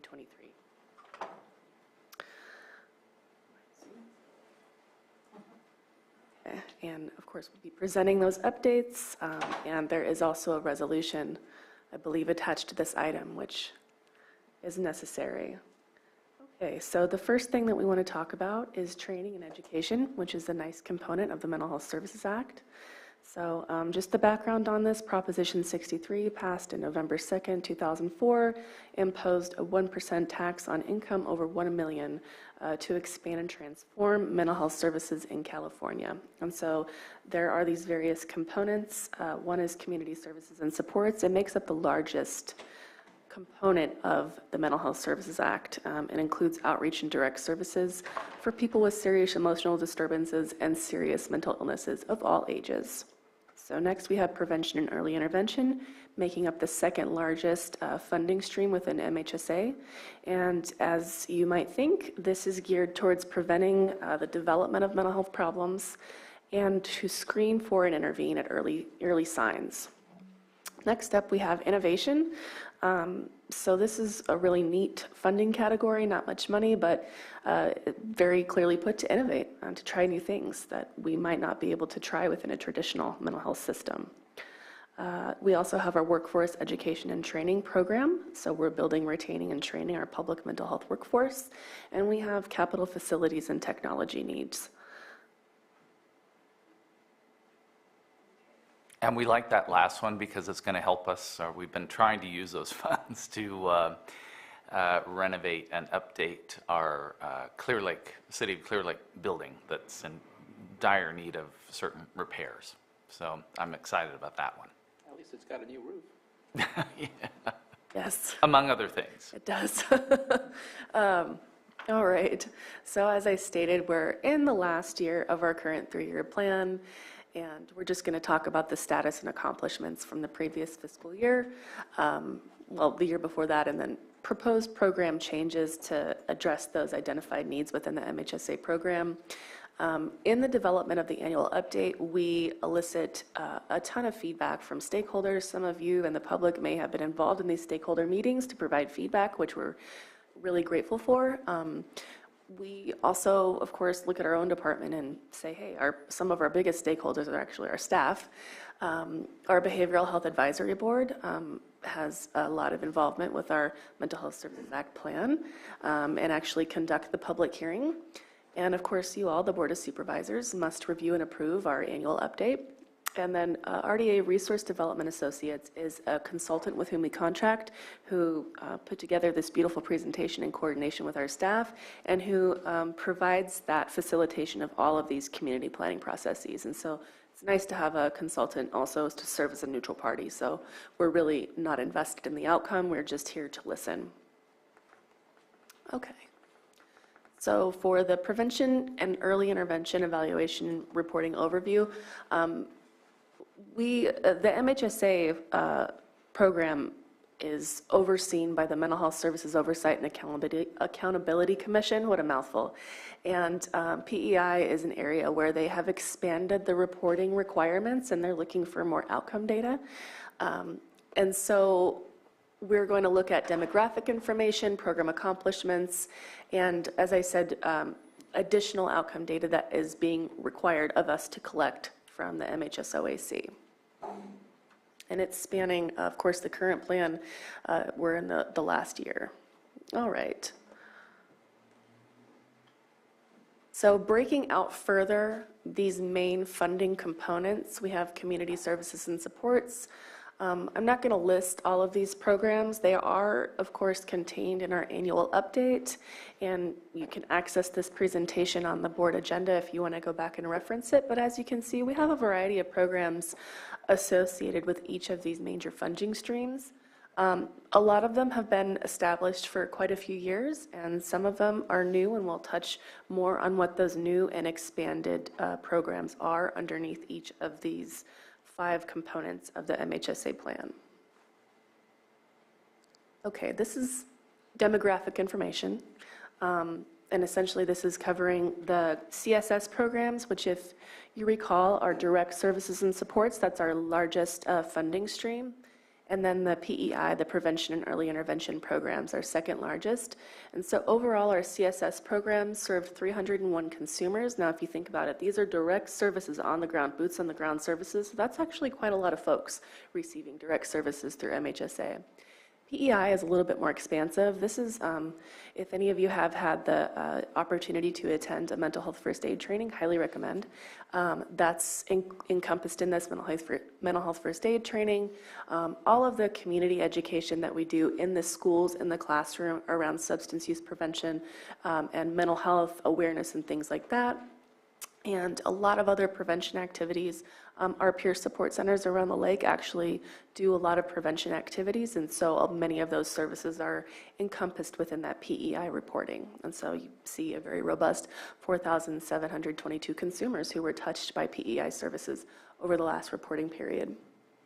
And again, this slide and all of this data is contained in the annual update. I'm not going to talk you through. I mean, it shows a pretty wide spread of different ages, people of different ethnicities, and no significant issues with disparities emerged from the data. As we've identified them previously, if you all recall back to our EQRO, or External Quality Review Organization audit presentation, we did see some disparities, but not here. Okay, so for FSP, that's Full Service Partnership. This is a CSS, a Community Services and Supports program. It's the largest funding stream under CSS, and as you can see, we had some younger people served with FSP. We have the bulk of people who received FSP services were between 26 and 59 years old, and then we also had quite a few older adults who were served by FSP. This is our highest level of service that we offer on an outpatient basis. The philosophy is whatever it takes.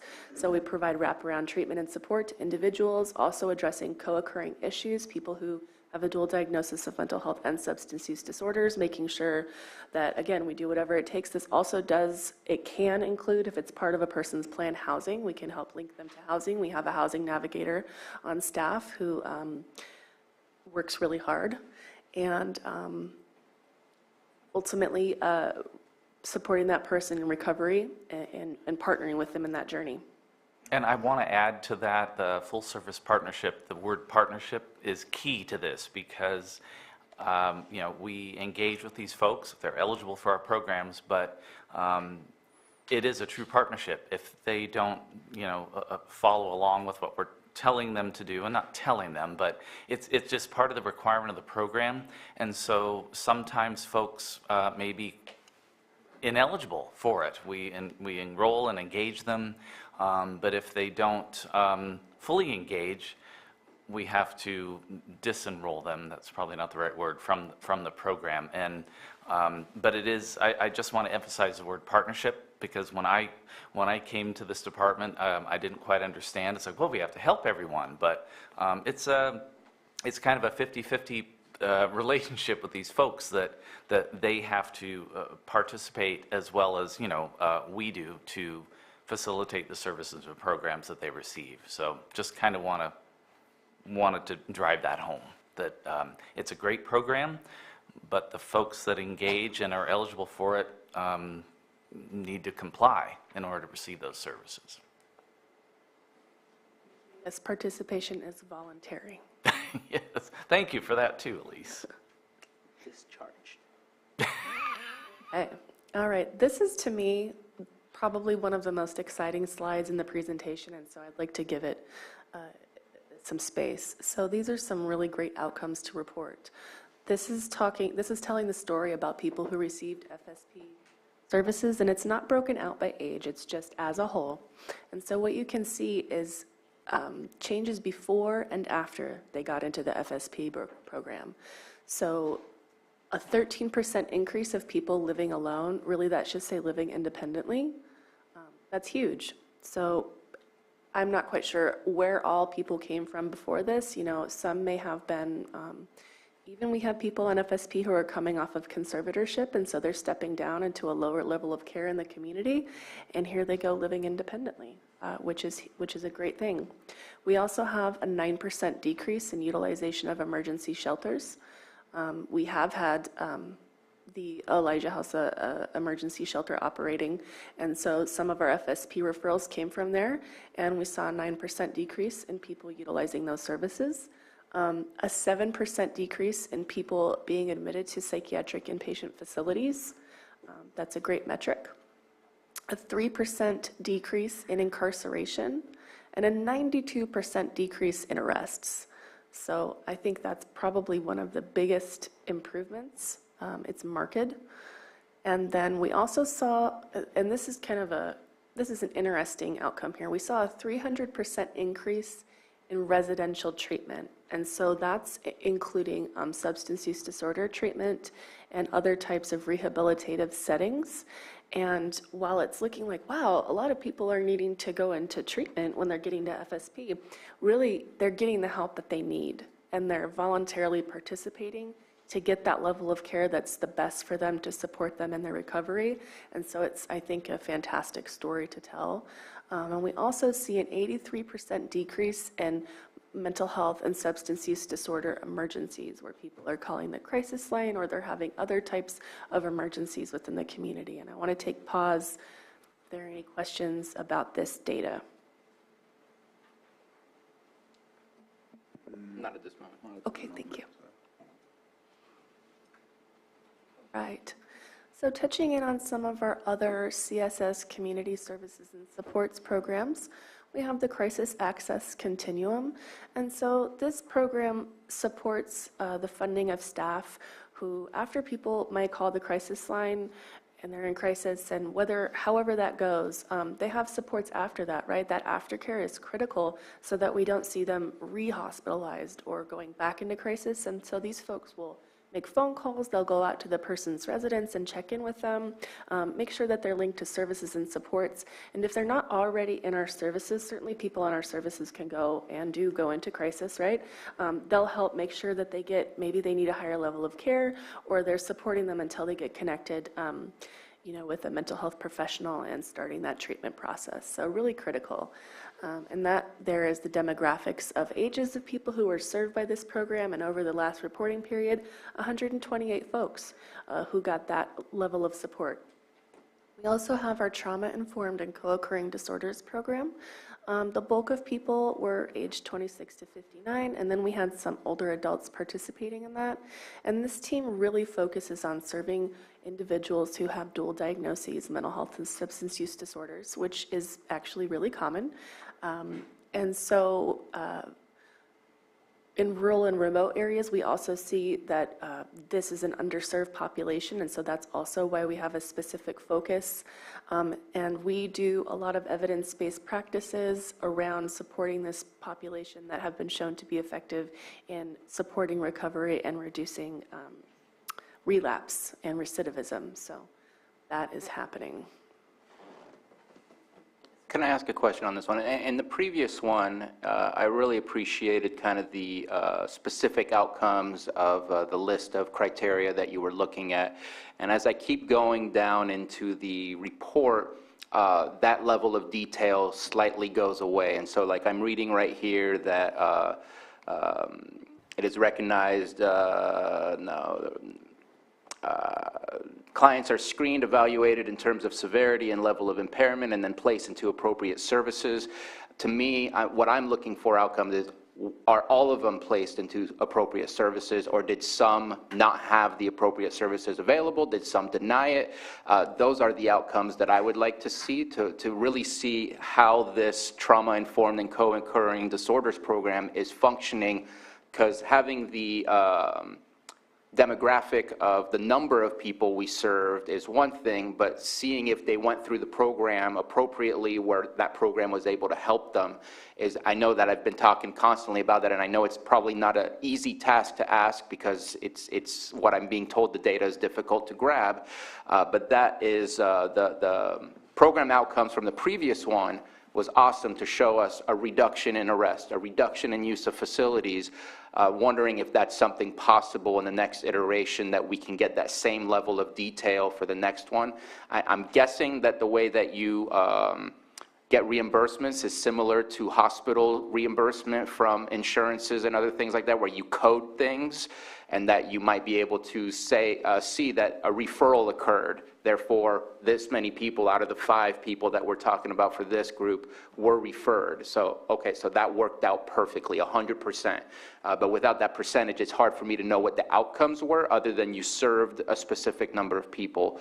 And I'm hopeful that in the future we're able to get that level of detail a little bit more, because all I'm feeling that I'm getting here, which obviously the service is being attempted, and everyone has the right intent to provide the best service and the best outcomes, but I see more of the goals of that program versus the actual program outcomes, where in the first place it was the goals and then a list of all the outcomes, and I really appreciated that and love to see if we can replicate that. So just to clarify, you're wanting to know, once someone has availed themselves of our services, we either serve them or refer them out or discharge them from the program. You would like to see maybe follow-up to that as to how they're doing, or? Well, not necessarily. You don't have to follow them once you leave your agency. Following up on that is like colleges trying to keep track of their alumni and trying to figure out where everybody is. It's just an impossible task to ask you to do, but to know what was the service that was provided through your agency, through your department, what did that service outcome? I'm not seeing outcomes in this, and I just reviewed the rest. They're similar. It shows demographics, but it doesn't show outcomes, in my opinion, in reading this. And to me, that would be the best, and I'm thinking of the EQRO. I have no idea what that stands for. You don't have to. It's the state survey or the state review, that some of the negatives that we received would help us to better understand, or at least from my perspective, I don't know if the rest of the board feels the same way, or maybe the public, but would help us better understand the efficacy of the specific programs in dealing with, in providing the assistance that people are requesting from us. So I'll just leave it at that. No, thank you for that. I appreciate that. Yes, and our Mental Health Services Act program manager is, I'm sure, listening in and hopefully is making note of that request.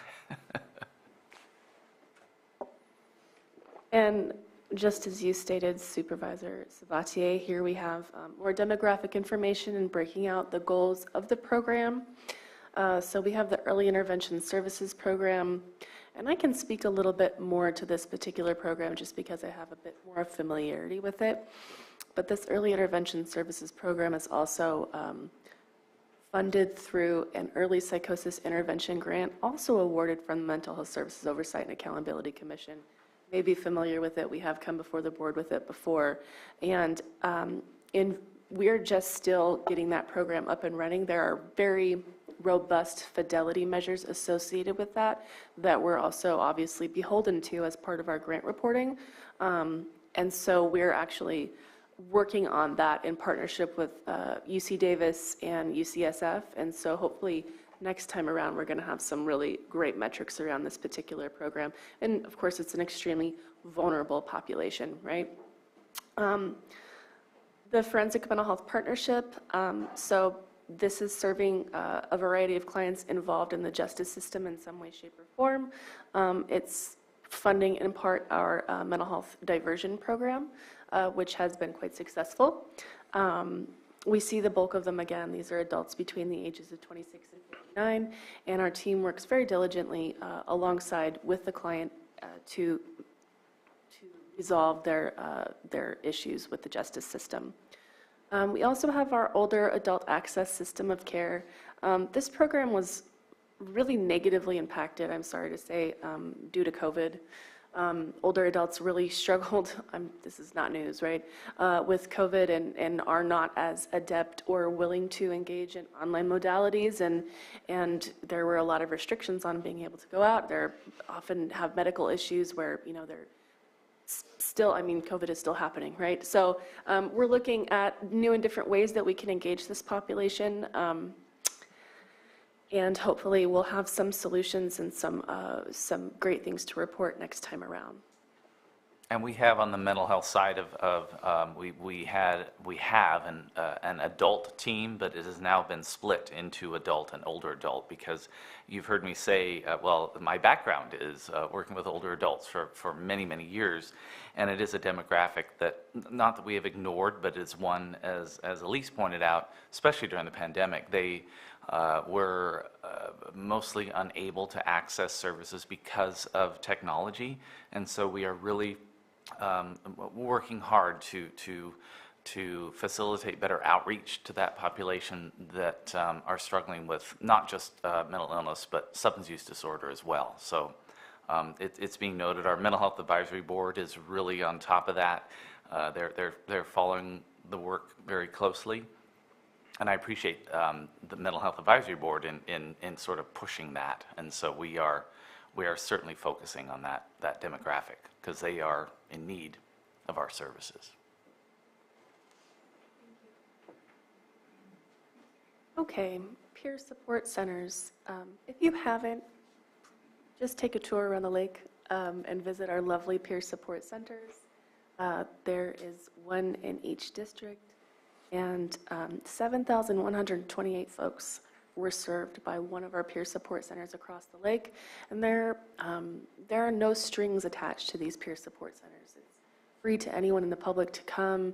And if you're not interested in getting connected to formal services and supports, that's fine. They offer a variety of other kinds of informal groups and different activities. And of course, we tried our best to focus. Each of the peer support centers has a focus. So the one here in Lakeport is the Circle of Native Minds. Everybody is welcome, but particularly their focus is on the indigenous population of Lake County. We have Clear Lake in Clear Lake Oaks. We have, I want to say the bridge, but my mind. That's old. That was a long time I ago. know, why did I think that? A Big Oak. And so they're focused particularly on our unhoused population. Then we have Lavos, which is in Clear Lake, and a really great location. I love that spot. They're focused on our Latino population, and also really expanding services. Also, we've gotten a lot of stakeholder feedback that in particular, our Spanish-speaking youth and our youth of Latino descent we need to pay a little bit more closer attention to them. So we've tried to integrate some more peer support services, also for the youth in Clear Lake, but also specifically for that demographic. We do have a peer support center in Middletown. It is more family-oriented, so we have things like a clothing closet and different family skills and things that happen at that center. And then we have the only peer support center that we operate, which is contracted out, is through Redwood Community Services. It is called the Harbor on Main. It's right on Main Street. Also a great location, and they focus in particular on transitional age youth, and they do a lot of great work. And then you can read everything, the book here about everything that they're doing, but very impressive, yes. And is there one in District 5? That was a misspeak. There isn't one in District 5. You're right. Do you have any space available in Cobb? The van's going to show up, though. But yes. Well, we're going to talk about the van especially. Yeah, Yes, we you're love right. the van. Thank you for catching that. That was not accurate. There is one in almost every district of Lake County. Okay. I talked before about our mental health first aid program, and I'm going to be very presumptuous, and if you haven't before, I would urge your board and anyone here, please take the mental health first aid class. It's a sensational, phenomenal curriculum. I've been an instructor myself of the adult and youth curriculums. It just offers such perspective and so many great skills that you can just take. And as everybody here is keenly aware, and there's been a lot of discussion today, our community has a lot of challenges around behavioral health. And so if you want to go out into the community and really have a skill set to be able to help at a non-professional level, this is an excellent curriculum. They've done a sensational job, and our trainers are very dedicated and passionate. We also have a few classes that we offer to our youth, and these take place in the schools. So one is a self-awareness class, and this is just, stuff that maybe you could argue, or I certainly would, that is imperative for all human beings, like how are you aware of yourself and your feelings, and some communication and things like that that have been proven to have positive outcomes with regard to a reduction in substance use issues and mental health issues later on. So this targets middle schoolers, and bless the facilitators' hearts. They go into those middle schools day in and day out, and they love it. Know the signs, and this is about suicide prevention. Unfortunately, as you're probably aware, our county, I'm not real up to date. The last time I looked, we were up, I'll say, in the top 3 for sure of suicide deaths per capita, which is extremely unfortunate. And we know that planting seeds of change within our youth is critical, and unfortunately, a lot of youth do complete or attempt suicide. And again, we're targeting middle schoolers. And then we also have a question, persuade and refer. This is, again, a suicide prevention curriculum. It's aimed at 9th grade students. And we also have, this is for anyone, it's not just for youth, the QPR. So if you haven't taken that as well, highly recommend that course.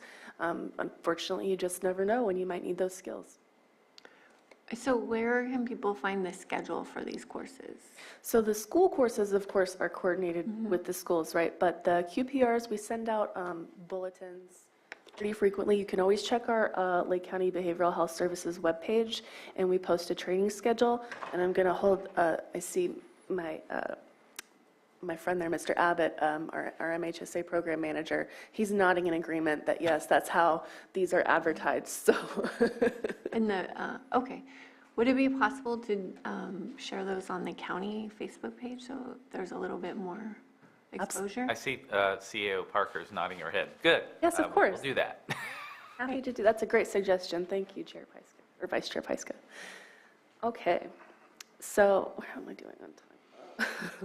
Okay, so Motherwise, I think everybody here is pretty well familiar with Motherwise, sensational program, serving mothers, and they serve 1,414 moms and their children. And so, of course, they're focusing, a lot on postpartum issues and fantastic program. We also have the NEST, which is Nurturing Education and Skills Training. This is a home that's located in Lake County, where women and families with children that need help and need a place to go stay and gain some healthy living skills can go. And it's, you have some really lovely quotes from consumers that have stayed there. And Supervisors Sabatier, this is in particular a program that I would love to see more outcome. I believe that we have more outcome data around, how people do after they've completed the program and where they go and the successful completion rate, but it's definitely on my radar. But anecdotally and qualitatively, we just have a lot of positive support for this program. And certainly, we actually did a site review last year where we went out to all of our sites, this one included, and I was definitely impressed with the passion and dedication and just love that the staff had for the consumers there. So it was really nice to see. Okay, we also have statewide, regional, and local projects that we do in partnership as part of grand MHSA planning. A big one is around stigma and discrimination reduction, and so a lot of our stuff that we do is focused around addressing those things, negative attitudes, beliefs, and that what we found, the reason why that's important is because stigma has a huge impact on people seeking treatment. People to this day, unfortunately in 2022, still don't seek treatment because of the stigma associated with behavioral health needs. Suicide prevention spoke to that already. We do have our senior peer counseling program that's contracted out through Canocti Senior Center, and that, we only served 11 seniors, again, dramatically impacted by COVID. We're working with that program to see what we can do. Of course, as restrictions ease and people in that age demographic feel a bit more comfortable with face-to-face contact, things will free up. But these are peer counselors who are trained, not professionally, but just to go there. And Supervisor Simon, as you said, having someone with lived experience, a peer, they're also older adults who are going through things, and so they can connect with those older adults. And of course, make sure they're connected to any community resources, services, and supports that may be appropriate. And also we have our Friendly Visitor program. Of course, we serve 4 homebound seniors, but we're really looking to improve those numbers now that we're kind of coming out of the pandemic. So that's what we have there. Yes, I have a quick feeling dumb question. Where is Canocti Senior Center? Is that Lakeport? no, Oh, actually, it's Canocti Senior Support. Okay, so it's not a senior center. Senior center, Okay, no. I was trying to figure out Unless, what. Elise, am I misspeaking? It's Canocti Senior Support. Scott's nodding his head. Oh, okay. Thank you. Sorry about that. Typo. Oh, No worries, now it makes sense. thank you for catching that. Okay. All right, so this here, we're moving into covering the latest data and feedback from the community needs assessment that was just conducted and completed. And so we conducted several meetings, community meetings beginning in February. We had a lot of participants coming in to express, opinions or thoughts or feedback about MHSA programming. A variety of them, coming from different backgrounds. A lot of were consumers, other community stakeholders, families or loved ones of a mental health consumer. We had 88 people complete our survey, 24 participants in focus groups, and then we did have a public hearing, which was attended by 57 people. So really impressive and robust community involvement in these programs, which is really awesome to see. So this tells you, this is the feedback that we got about how we're doing. So generally people felt like, yes, we're working, agencies, including us, I suppose, are working pretty well to coordinate mental health services for our clients. Mental health workforce has the necessary resources to safely provide mental health services. Yeah, we're doing okay. Clients have the necessary resources to safely access the mental health services they need. Still okay. Going down the line, it looks like the community does not feel, we have some room for improvement in the community's perception about our ability to adapt to the changing needs of the pandemic, and certainly as evidenced by our numbers in the senior programs, that's, yeah, I would agree with that. Also some room for improvement with our access to mental health services. That's always something that we're hoping to make really easy as possible. It takes a lot of courage sometimes to be able to make that first call or step in the door or whatever it is. So we don't want people to feel any barriers to accessing services. And so we're definitely going to work hard over the next year and years to address that and make services really easy to access. Okay. So overall, the strengths, and these always come up, are peer support centers. People, our community just really adores our peer support centers and the staff that work at them. The staff really make the centers, right, come alive. So they're providing a sense of safety, and they do a lot of referrals. They're also part of our Lake County Continuum of Care, as I'm probably going to mess this up, but they do connections with housing, and they have housing navigators or coordinators or whatever the word is to, because we've recognized, right, like that's a foundational element of health, obviously. So they're tied into that. They also did a lot of work to transition services to telehealth and virtual, and so they were running groups and reaching out to people, and it was really a Herculean effort. And bear in mind here again that our peer support centers are run by peers, and so these are also folks with lived experience, and they did a sensational job navigating these extremely challenging times. And to add to that, since I've been in this role for a few years, but whenever we go through an audit or someone from the state is asking about what we're doing, and we share with them what we're doing at our peer support centers, I always hear, wow, for a small rural county, you have that many peer support centers, and they are being utilized and being taken advantage of. It seems to be a bit of a rarity across the state that we offer more access to services through our peer support centers than many, many other counties. So just kind of wanted to mention that. And that was definitely highlighted in the EQRO, that they were pretty impressed with that too, so yeah. Yeah, apparently we're unusual, but unusual in a good way. Yes, thank you so much for bringing that up. Okay, of course there were challenges, as there always are. COVID-19, enough said. Okay, insufficient staffing and retention issues. We continually have issues with that and are always striving to figure out how we can recruit and retain qualified staff. But we are not alone in that challenge. The entire state of California and the nation also is struggling with recruitment and retention issues with behavioral health staff. Barriers to affordable housing are coming up. I mean, that's for everybody, let alone mental health consumers. The price of living has increased dramatically, and housing is included in that. Timeliness of services continues to be something that we can improve, as well as that ease of access issue. And as I spoke to before, accessing due to stigma, still seeing low awareness of what services and supports are and how you can access them. So we still have a lot of work to do in terms of educating and informing the public about how you access services, which if you didn't know, you can just walk in the door or you can call and you will speak to a human being who is dedicated to helping. And we also have service gaps and some lack of infrastructure. Of course, as Todd stated, unfortunately, our Clear Lake Clinic, despite having a new roof and a new generator, is still in pretty dire need of repair. So that's something that we're going to definitely look at addressing. Okay, so these are some of the broad strategies that are going to be employed to meet these needs in our 2022-23. So service awareness, just like I said, outreach and access. One thing that we're implementing, and I guess just kind of, it's silly to say here again in 2022, but a lot of clinics, like when you have a doctor's appointment, you probably get a text message reminder. We don't have that, but we are going to implement that soon. So very excited to kind of like jump into modernity here. Increasing our resources and materials and advertisement, for lack of a better way of putting it, about our peer support centers and all of our services. And we're also aware that, you know, the way things look matters a lot, and so even the face of our Clear Lake Clinic, it is not the most inviting, and so we hope to improve that.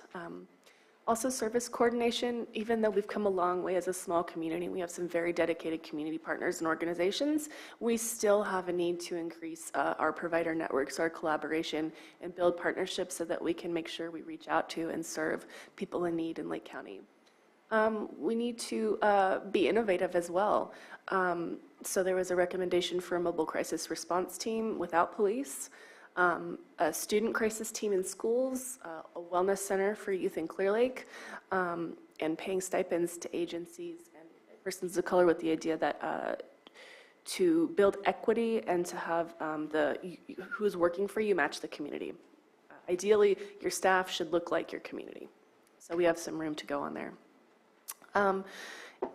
Paying a closer attention to our services for specific populations, focusing on affordable housing, in-home assistance for older adults, and family and parent training and education. We also have, we just launched, this is super exciting and is a huge effort towards our workforce retention activities, but we just launched our stipend and scholarship program. So for staff who are here, if they commit to a period of service, which is actually only 1 year, you only have to commit to 1 year, and you're eligible for you know, potentially thousands of dollars off of your student loan debt, or to help pay for college tuition. And so we're also, what we've seen is we have a lot of success building our own workforce and growing our own. And actually, a lot of our leadership team is comprised of people who have lived their entire life in Lake County and are dedicated to it. And so that's what we're really focused on doing, is growing our own. And hopefully it's going to make more licensed Supervisor Simon, you talked about, you know, those professionals that can do those types of services. That's our goal. And so this is one effort to reduce that disparity. Quick question on that. That's something you are working on and to implement, not something that is implemented? It is. The stipend program has launched. The first round of applications for stipends and scholarships has just closed. People are signing contracts for their awards, and they should have their loans paid off, like, I don't know, soon, a couple weeks. Okay. Not the whole loan, but you know, a portion, right? Yeah, Okay. It was a state initiative, and it has gone into effect, specific to MHSA, but it's a great thing. Okay. Does any of that funding, it has nothing to do with this, right? It just has something? It does. It does? It does. Okay. That's how it's being utilized, but it's in partnership. This is where we have leveraged.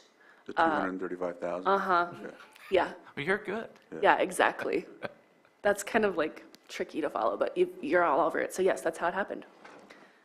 Just to express my thought in my head, the reason I asked the question is I have not heard of it, and it would almost seem like it would be something that the Board of Supervisors would need to approve to do such a program, but... Yeah, it's been, you've heard. It was an agreement with the California Mental Health Services Authority. Gotcha, I didn't realize there was a stipend involved. Yes. It's part of that. bad. Well, our apologies if we didn't articulate that, but yes, the California Mental Health Services Authority helped facilitate this for all California counties, and it was brought before your board, but I know we bring a lot of stuff here, so it's difficult to keep track of. Even I can't keep track of all of it, so I appreciate that. So basically, the blue, like, I think it's the past page where it says capital facilities and technology needs, and then workforce education and training, that is comprised in-house for.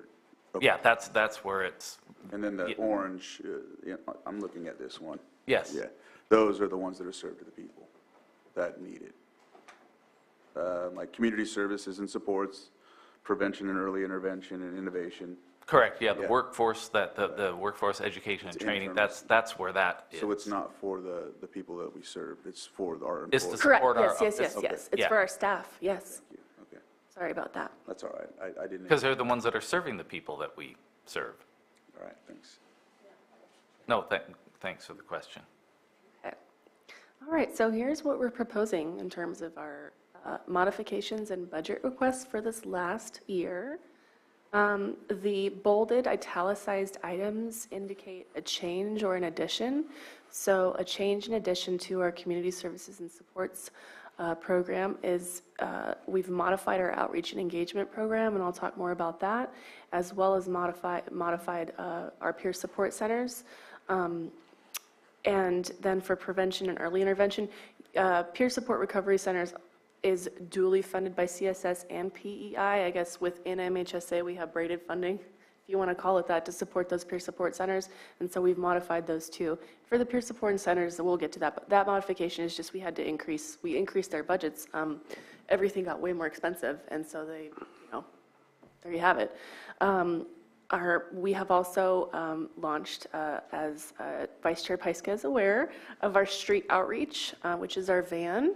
It's beautiful, and it is popular, but we'll talk more about that in a minute. The word is really getting out, which is exciting. No other changes, though. Everything else status quo. Of course, when we get into here now, right after this, we're going to start planning for our next 3-year plan, and then who knows what's going to happen, but, definitely have input. And then this is our van, I couldn't help it. But if you haven't seen it, this is our sensational street outreach van. And Scott, I was actually hoping that you could just speak briefly about where it's going and how people can find the outreach schedule. Yes, the van goes around the lake. It has a, kind of a normal schedule. We partner with other agencies such as Catholic Charities and some others to go around the lake finding different encampments. So we go to different parks, even the Walmart parking lot in Clear Lake, and just where people are. And our van is becoming more and more recognized as we pull up someplace. More and more people are coming to it, which is nice. Thank you so much. And the schedule is posted on our website? Yes, it is. And I just want to give a shout out to David Abels. Davey, there is our lead staff at the Big Oak Peer Support Center, and he's often involved because he really has a passion for especially the unhoused population and has just a way with people. So he's there promoting it and connecting people to services. We also have within the van and within the peer support services, not quite the van yet, we're working at logistics, but certainly within the peer support centers, we have a connection to Bright Heart Health, which is a virtual platform. It's no cost to us. They bill insurance. But what they've done is we signed an MOU with them, and they provided us with a tablet, and it's instantaneous access to a clinic, and they specialize in substance use disorders. And it's more for intensive treatment, and you could even go on your phone. You don't have to go there, but if somebody came into the peer support center, and the thing with substance use, especially treatment, is you kind of want to strike while the iron's hot. When people are really ready and in that place of wanting to change, you can connect them with that service right there and then. It's really better to do. And so I'm hoping soon to have some utilization data as well on that program, because it's a way to expand the services that we offer, and that's what we have. So again, summarizing the modifications that we're doing. Can I just say one more thing about the van? I just want to remind the board that that van, as a result, it's a benefit of the cannabis funding we took advantage of a year or two ago, and hoping that that might come available again, because we want another van, because it's working. It is truly working. And so just wanted to remind the board of what those funds help pay for. Are there van stops in District 5? Of course. Yes, there are. Oh, what are the regular stops, if you don't mind me? I don't have it offhand. Okay. But you do have it listed, though. On the schedule that's posted on the website, and Okay.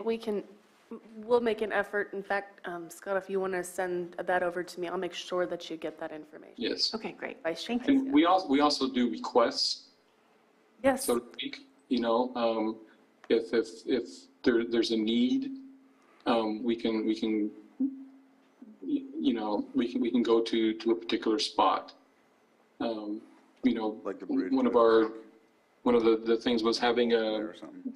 a crisis outreach type services. And so what we're gearing up for is to be able to do that. They'd be still, you know, peer workers and outreach workers. But if there's, you know, someone that's in need, that's identified, the van can go over there and help the person. If the person is in crisis, then we can refer them to our crisis team. Yes, we do take requests. Recently, I've been working with Director Ewing at Public Services.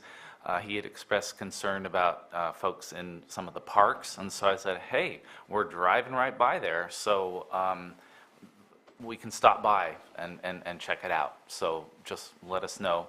As Elise mentioned, the schedule is posted on our webpage, but if there's some need or somewhere that you think we need to go, we'll do our best to incorporate it in the trips around the lake.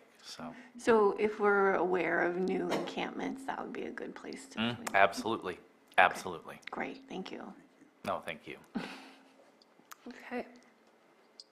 All right, so again, summarizing these modifications, as I had previously stated, our Peer Support Center, Lavos and Clear Lake, we're having a new focus on youth, particularly Spanish-speaking or Latino youth. Additional funds, as I said, to all peer support centers to strengthen existing programming and really just keep up with rising costs, to be blatantly clear. Outreach and engagement, this is the street outreach. And then we do have plans to renovate and remodel the Clear Lake Clinic, working hopefully on some other grant opportunities within the state to use MHSA funding to leverage those grant funds. So hopefully you will be hearing updates about that soon. We are hiring more prevention specialists and outreach staff to do this work that we've been talking about. We did hire a workforce education and training coordinator, a WET coordinator, to oversee and support all those stipend and scholarship programs, as well as all of the training opportunities that come through, and there are a lot. And so we can really put forth a concerted effort to strengthening our workforce. Also, we're working very diligently with state partnership to create the guidelines for peer support specialist certification. And so peer support services are now able to be Medi-Cal reimbursable. There's some, of course, as there always are, strings attached. One of the strings is that you have to be certified to do that. And so our team has been working on that certification process. And so that's exciting. Yeah, you hear me say that all the time. Yeah, we need to be able to bill for services. So this peer support certification thing is really a big deal, because it will help us draw down additional revenue. Yes, and so this is just the high, 30,000-foot view of the budget. And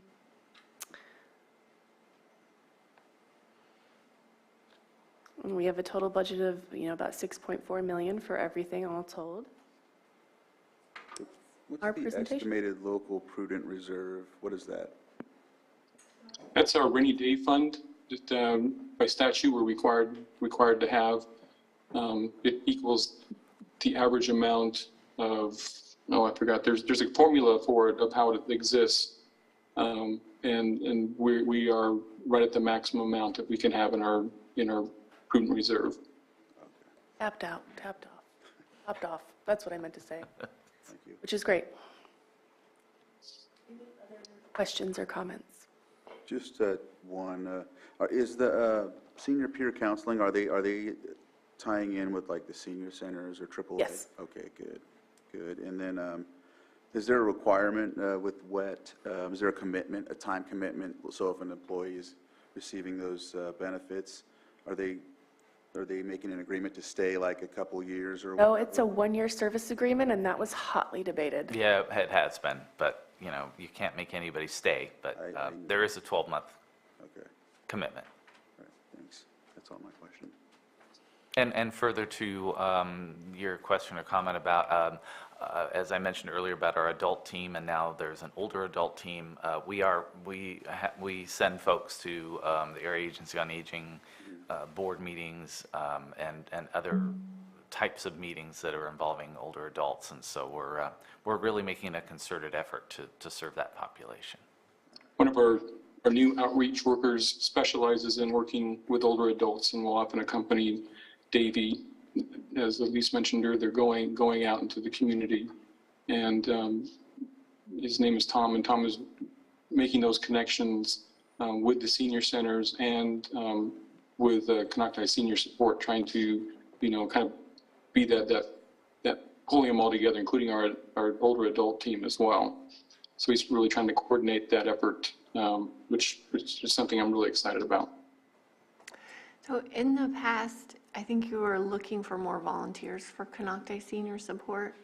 Is that still, you still Yes. are? Yeah. And what type of volunteers spots are available, or what type of places, what are you looking to fill? I believe it's the senior peer counselors, so people who are willing to take the training. You don't have to be any type of professional, you just have to be a peer, and then you take a training, and then you're able to, probably a background check, I want to say, and then you're able to do that peer counseling. Great, thanks.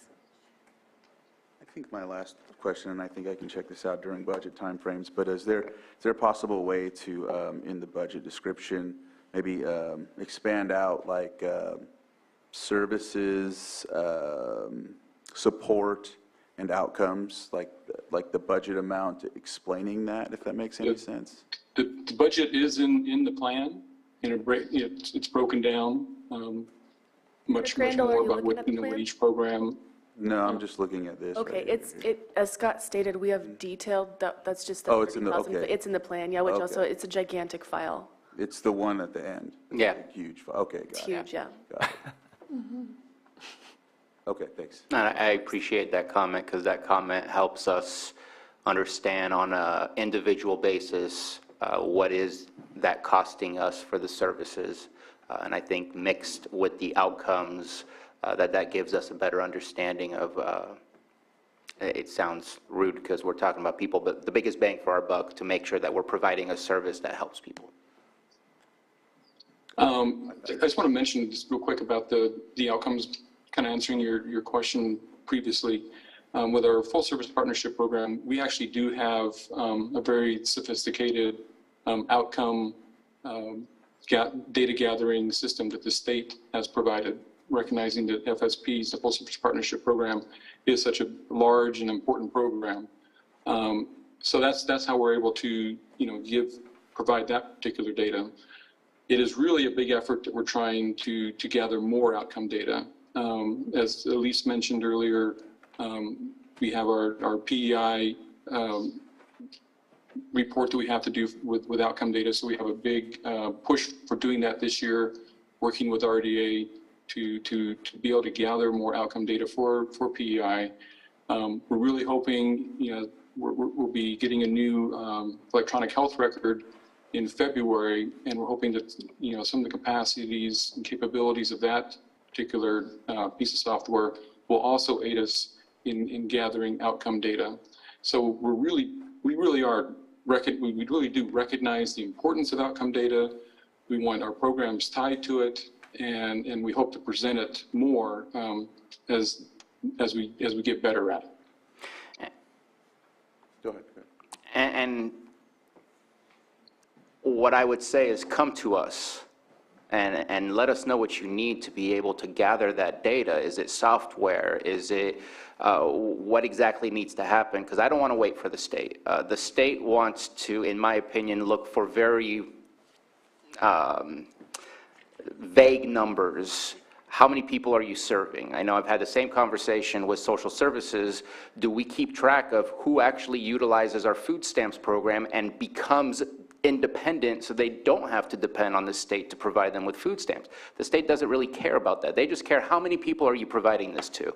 I don't want to know how many people we're providing it to. It's important data, but I want to know, is it actually useful? And so I would say come to us, ask us for support to make that happen, because if we're waiting for the state, we're going to be spending money and spending more money and maybe not seeing the actual outcomes that we anticipate we should be seeing. And I think we have to make it happen locally. And I think that, that it's all about coming to us and asking for that support. Outcome data is very challenging to gather, but we're definitely making a concentrated effort in improving that area. We're not waiting for the state.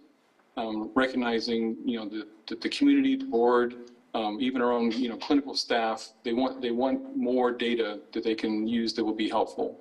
So we are definitely making a concentrated effort in this area. And even your boss has been asking for it long before the board was. Right, but, sorry, yeah, forget Todd, he's always asking for it. We are one of a handful of pilot counties that are entering into this new electronic health record system, as I've explained before, that will go live now February 1. The California Mental Health Services Authority has facilitated these conversations. We were very vocal in our wish list and what we wanted, and Elise, you're nodding. I was pretty vocal in, all right, what kind of data is being tracked? What will we get out of this? Yes, we need a new electronic health record system. The one we have now is very antiquated and clunky, but I was very interested in what are we going to get out of it? You know, we're putting data in, what are we going to get out? And I'm very hopeful. They did select an organization called Streamline that will build this for these pilot counties, which I don't know if all counties in the state of California are going to opt into this. It's an optional thing, but we, at least also has been very vocal in these meetings about this is what we want, and it's going to be better than what we have now. But as Scott mentioned, and as I've learned in this line of work, the outcome piece is it's hard to get a hold of. It's really hard to get a hold of. I would just like to add in response to your offer of support, Supervisor Spatier, your board, and I want to thank your board for approving the contract that we did establish with Calumet HSA to join that pilot program. So that hopefully is going to get us where we need to go. And don't worry, I have your number, so Yes, I know if I need your help. I know who to call. And I'm not going to offer a solution because I don't know what the solution is, but I think it's a good conversation during budget time. Here's what we think could be a solution to get the information that we need. I'm just always looking forward to pushing us in order to get that better information so we can better understand what is working and what is working absolutely great. They're not all the same.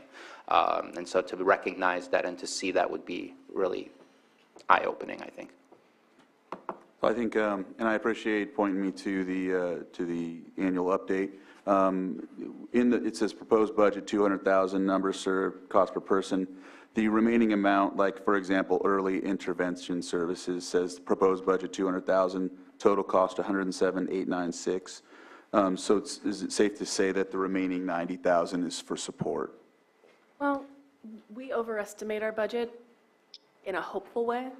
Maybe we'll be able to hire more staff and things of that nature. And so we put a little bit of padding around things in the event that we get lucky. So that's the part of that one designation that he mentioned earlier, the 800,000 or something like that. I'm not sure. I don't believe that that's actually calculated as part of. Yeah, the 800,000 is the prudent reserve, which is by regulation, all counties are supposed to have, you know, for in case there's an economic downturn and you need to have money to be able to support the programs. All right, thank you. All right, I don't have any questions. All right, good. Anyone from the public? Joan? if you'd like to come up.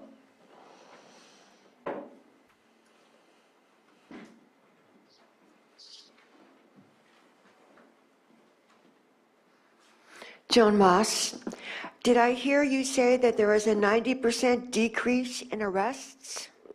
I believe it was higher, but yes, in the 90s. Did you get that from the sheriff's department? No, that would have been tracked internally from us. A what? We would have tracked that data internally. We would have tracked who's been arrested, that's our clients, and we would have had to report that. That data would not have come from an external source. Okay, I was just curious about where you got that statistic. It sounded kind of radical. A 90% decrease in arrests. You got it from tracking your clients? Yes, that's just speaking to the people in our program that are receiving those services. Those people, we saw that there was a 90% decrease in the arrest rate from before and then after they were in the program. Okay. All right, thank you, Joe. With that, I'm not seeing anybody on Zoom, so I'll bring it back to the board and we'll move forward from that. May I just say one last thing about this? I know we've made these presentations, on a very regular basis, but what I've learned about this process is that the result of these plans and the updates are truly stakeholder-driven, and as Elise mentioned, it looks like and maybe thanks to the pandemic, because of Zoom, we're getting more participation in these meetings, but it's the stakeholders that drive where this thing is going, and I'm always encouraging people to come to these meetings or participate in these meetings to be heard, because they're the ones that are driving where this is all going and where the monies should be spent. And so I can't say that enough, that I'm grateful to the public and the community at large that participates in these meetings, but if people want us to make a difference, they need to be heard. So just wanted to add that. I'm sorry you're trying to make a motion and go to lunch, so I'll stop. Before anyone else speaks up, Mr. Chair, I move to approve a resolution for the MSHA annual update fiscal year 22-23. Second. Oh, Do we just all right, offer the resolution. Offer it, yeah. With that, Kimberly, can you conduct the roll call? Supervisor Simon? Yes. Supervisor Sabatier? Aye. Supervisor Pyska? Yes. Supervisor Crandall? Yes. All right. Thank you very much for the presentation. Thank you for answering the questions. And Scott, thank you as well. Thank you. So we are at 12:54. Of course, we're way behind schedule. And would like to see where we'd like to go from here, because I think we need to take a lunch break. Yes. I know the next item will be the 6.7, yes. And so we'll come back straight into that when we get back from lunch, or? 2 o'clock or? Let's see, we got, yeah, it would have to be 2 o'clock. I have a question. Before I say the wrong one again, like last time. What's that? What is our schedule for our closed session? When does that begin? We don't have a set time because of just the length of this meeting, but hopefully we can start at 3 because the last item can't begin until 5. We had a withdrawal. Okay. Just because I'm looking at some of the others and kind of, I'm trying to figure out what the timeline is. I know Director Ewing just walked in for his 1 o'clock with high hopes that we were on time. And I also had mentioned to the folks who are coming in for item 7.3 to be here at 1:15. Should I tell them to be here at 2:30, at 2:15? Just 2:30? Okay. All right. If not even later, right? Because we still have Many things. 6.7 and then 6.8. We'll see how that goes. But, And 7.2. right. and We'll so- keep that one brief. Okay. No, I'm just kidding. All right, so with that, at least we can go into lunch for 2 o'clock. And we'll be coming right back to 6.7, right? Right? All right. Yeah. All right, so we'll see you at 2. Thank you.